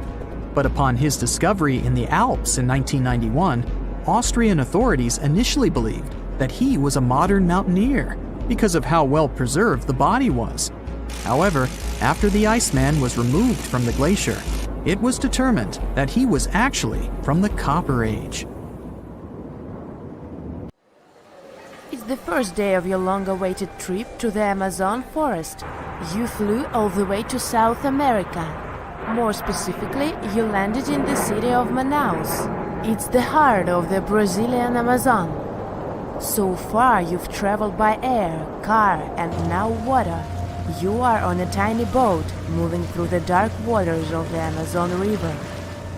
Yes, the river is also called the Amazon. And just FYI, it's the second longest river in the world. It loses only to the Nile River in Egypt. The Amazon sprawls for an impressive 2,700 square miles, beginning in Peru and ending only when it meets the Atlantic Ocean off the coast of Brazil. To get a closer look at the forest, you decide to start by exploring it by boat. First up, you watch some piranha fishing. You can even try to catch one yourself if you like. As you may know, piranhas are carnivorous fish that inhabit the Amazon River, so it might not be your best option to go swimming in these waters. One of the most emblematic species of alligators present in the Amazon River basin is the broad-snouted caiman. It looks pretty much like a regular alligator, except for the fact that it has a yellow chin. Your guide leaves the boat and searches the water to show you a caiman up close. He also tells you of another legendary creature that lives in the dark waters of the river, the pink dolphin. Lucky you get to witness a family of pink dolphins showing their fins near your boat. They look magical from the place where you're sitting. You've probably never known dolphins can be pink, huh? After a few mesmerizing moments, you discover that the dolphin's pink color is nothing but an illusion. The animals are originally pinkish-gray, but due to the brown colors of the Amazon River, they look vivid pink when you stare at them from above. Your guide tells you that the pink dolphin is a central character of Brazilian folklore. Locals believe that the pink dolphins can turn into humans and wander off into towns at night. You get off your boat near one of the entrances to the forest. Now you're going to continue your trip on foot. Your guide says that you are venturing into very dangerous terrain. The Amazon is home to some of the creepiest species of wildlife on the globe. But don't worry, we'll get to see a lot of them today. You've come prepared, of course. Bug spray, a raincoat, and your sharp eyes. Inside the jungle, you need to be alert at all times. You may have heard legends of the anaconda, a snake that can swallow animals as big as a cow in one go. Sorry to break it to you, but those are not just legends. Reptiles like these do actually exist. They live deep in the jungle. Is it right there, moving between the trees? Is it a spider? The so-called Goliath bird-eater is a monster spider. Its legs can grow up to a foot in length, and the spider itself can weigh around 6 ounces. It's also known as the king of tarantulas. You shouldn't get too close, of course. It's not venomous to humans, but its bite can surely sting. As its name suggests, the Goliath bird-eater can even eat birds, as long as they are smaller than it is. Up next, you run into another species of spider that draws your attention. This one is so tiny that you almost don't see it. It's known by the popular name of the decoy spider. You see one of its creations, a gigantic spider built by the tiny Cyclosis spider in order to scare off large predators. This is as amazing as it is creepy. A spider that uses the remains of other insects and dry leaves to create the image of a large spider on its web. If it fools predators, perfect! But to us humans, this work of art looks almost endearing. Who knew there were artists in the arachnid world? Near a small lake, you witness a unique scene. A large snake is slowly slithering its way toward a lizard that is resting on a rock. The lizard seems obvious to the presence of the dangerous reptile, but right as the snake is preparing to attack, the lizard flies the scene in its iconic way. The so-called basilisk lizard is famous for its ability to walk on water, or rather run across the water. This isn't an illusion, just a matter of balancing. The small lizard moves its legs on top of the water very fast, while its long tail serves as a counterweight. I wish I could do that. If you've ever wondered what a frog looks like on the inside, you've come to the right place. Right in front of your eyes, there is a rare local species of frog. It's known as the glass frog. This species of amphibian has a type of transparent skin that is completely see-through. In other words, you can see the frog's interior with astounding clarity. It's as if you had X-ray vision. Moving on with your journey, soon you come across a pond. Floating on its water is probably the biggest water lily you've ever seen in your life. These huge plants are also known as the Victoria Amazonica. They can measure up to 8 feet across and hold the weight of a grown-up person. But I wouldn't recommend trying to climb on it if I were you.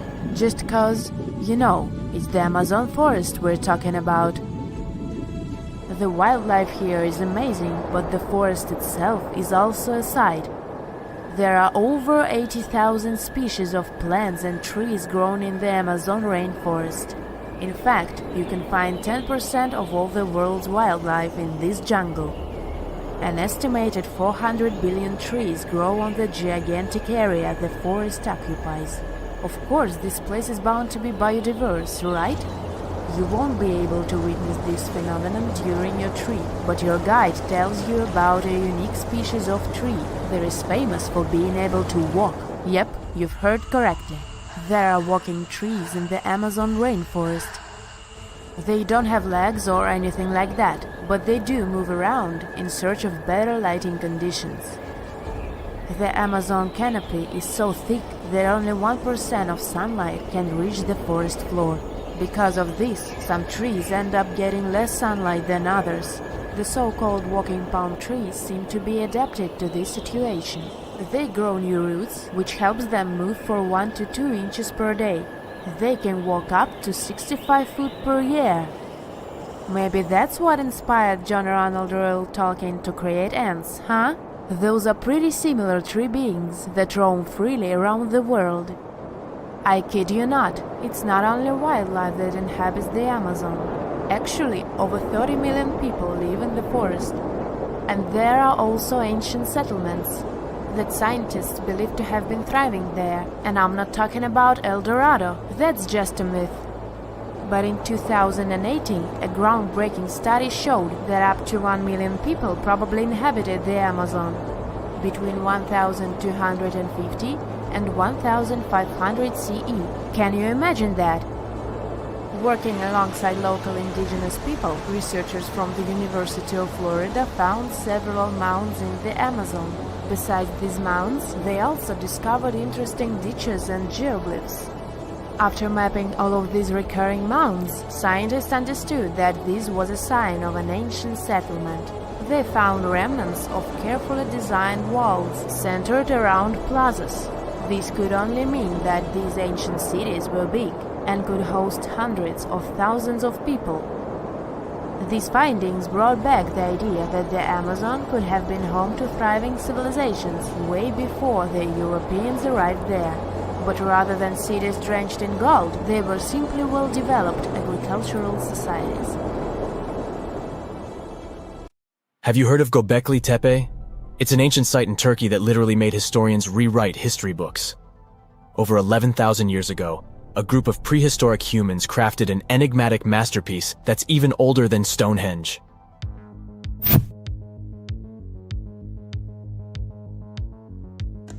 Before its discovery, archaeologists believed that people didn't know about iron and weren't good at making pottery. They were sure that settled life only emerged with the need for agriculture. But Gobekli Tepe changed this belief.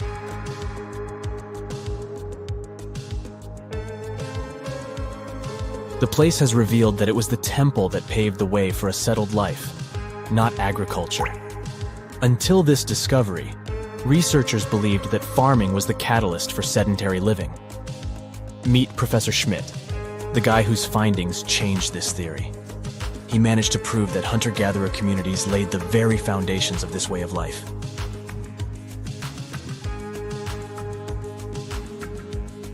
Back in the 1960s, other archaeologists visited the area, but they totally missed the mark. While surveying the region, they stumbled upon a hill with scattered limestone slabs and concluded it was just an old burial ground from medieval times. Little did they know that there was so much more to uncover.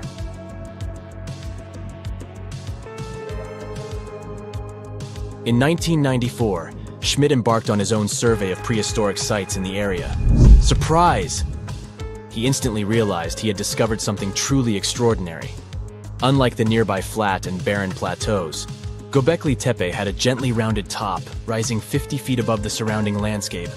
Funny enough, the translation of this place's name is Potbelly Hill. Schmidt was sure only humans could have made something like this.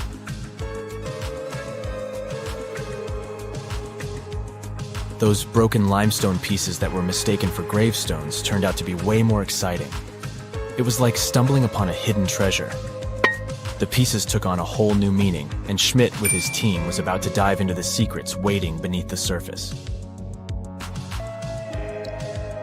To their surprise, they found no traces of a settlement, no hearths for cooking, no houses, and none of those adorable clay figurines commonly found in nearby sites of similar age. However, they uncovered that those ancient people used tools like stone hammers. So, Schmidt and his team put their heads together and took a wild guess at the age of Gobekli Tepe's stone structures. Their estimation got backed up by some limited carbon dating done right at the site. The ancient vibes of this place were finally starting to make sense. It was like a puzzle slowly coming together.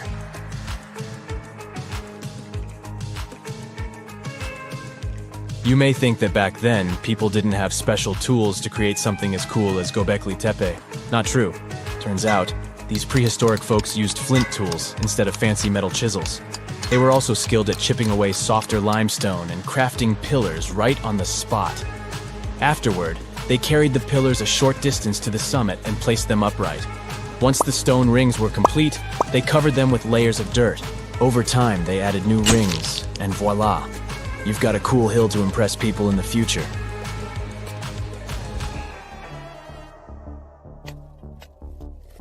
During their first year of excavation, the team went through 15,000 pieces of animal bones from wild creatures. These people didn't have pet animals or grow their own food. They hunted wild animals for their meals. But things were about to change because the place had everything they needed to start farming. Scientists say they had wild sheep and wild grains that could be domesticated. And guess what? Just 20 miles away, geneticists found evidence of the world's oldest domesticated strains of wheat at a prehistoric village.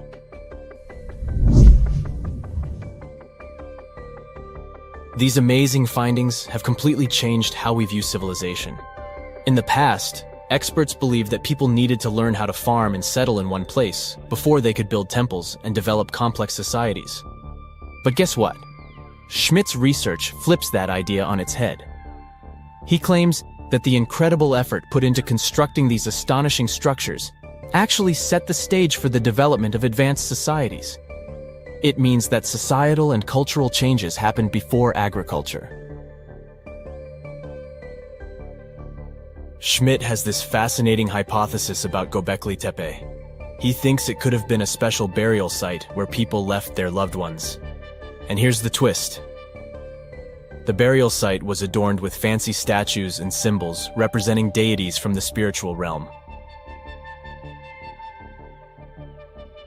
The idea that Gobekli Tepe could have served as a sacred place adds another layer of complexity to the whole story.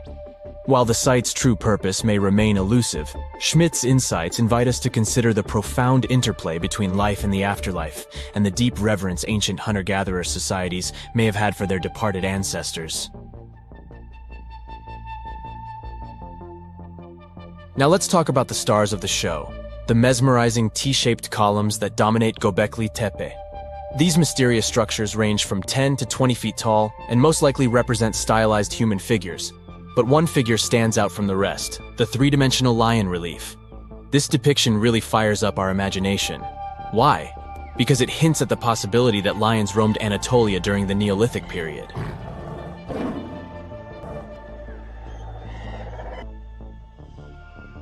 These standing stones are arranged in circles and placed in rectangular pits. Each circle has a similar setup. Two big T-shaped pillars in the center, surrounded by slightly smaller ones facing inward. Talk about a stylish arrangement. These towering pillars reach a whopping 16 feet and weigh between 7 and 10 tons. Some pillars are plain and simple, while others are like works of art with intricate carvings. Foxes, scorpions, and vultures come to life, crawling and twisting on the pillars' sides. But it's not just animals depicted on these stones. Some pillars have abstract shapes representing humans, and even small carvings of clothing items. Some of them even have belts. Now, there's one pillar that stands out from the rest like a rock star.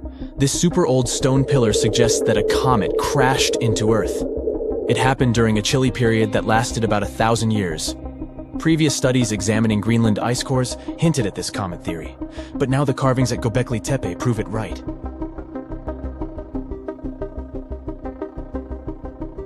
The carvings on the pillars are like a historical comic strip. They even show a headless human figure. Researchers fed the images into a computer and discovered their connections to constellations, indicating that this temple might have been an ancient observatory. It's like our ancestors were trying to document this cataclysmic event in their own unique way. Archaeologists have been excavating and researching Gobekli Tepe since the mid-1990s, peeling back layers of history and providing us with a deeper understanding of the intricate relationship between various elements. They have no plans to stop the whole process for another 150 years. Who knows what else they'll find? You see, Gobekli Tepe has been labeled purely as a ritual site with no signs of domestic activities. We were led to believe that the absence of water meant it couldn't support semi-sedentary communities.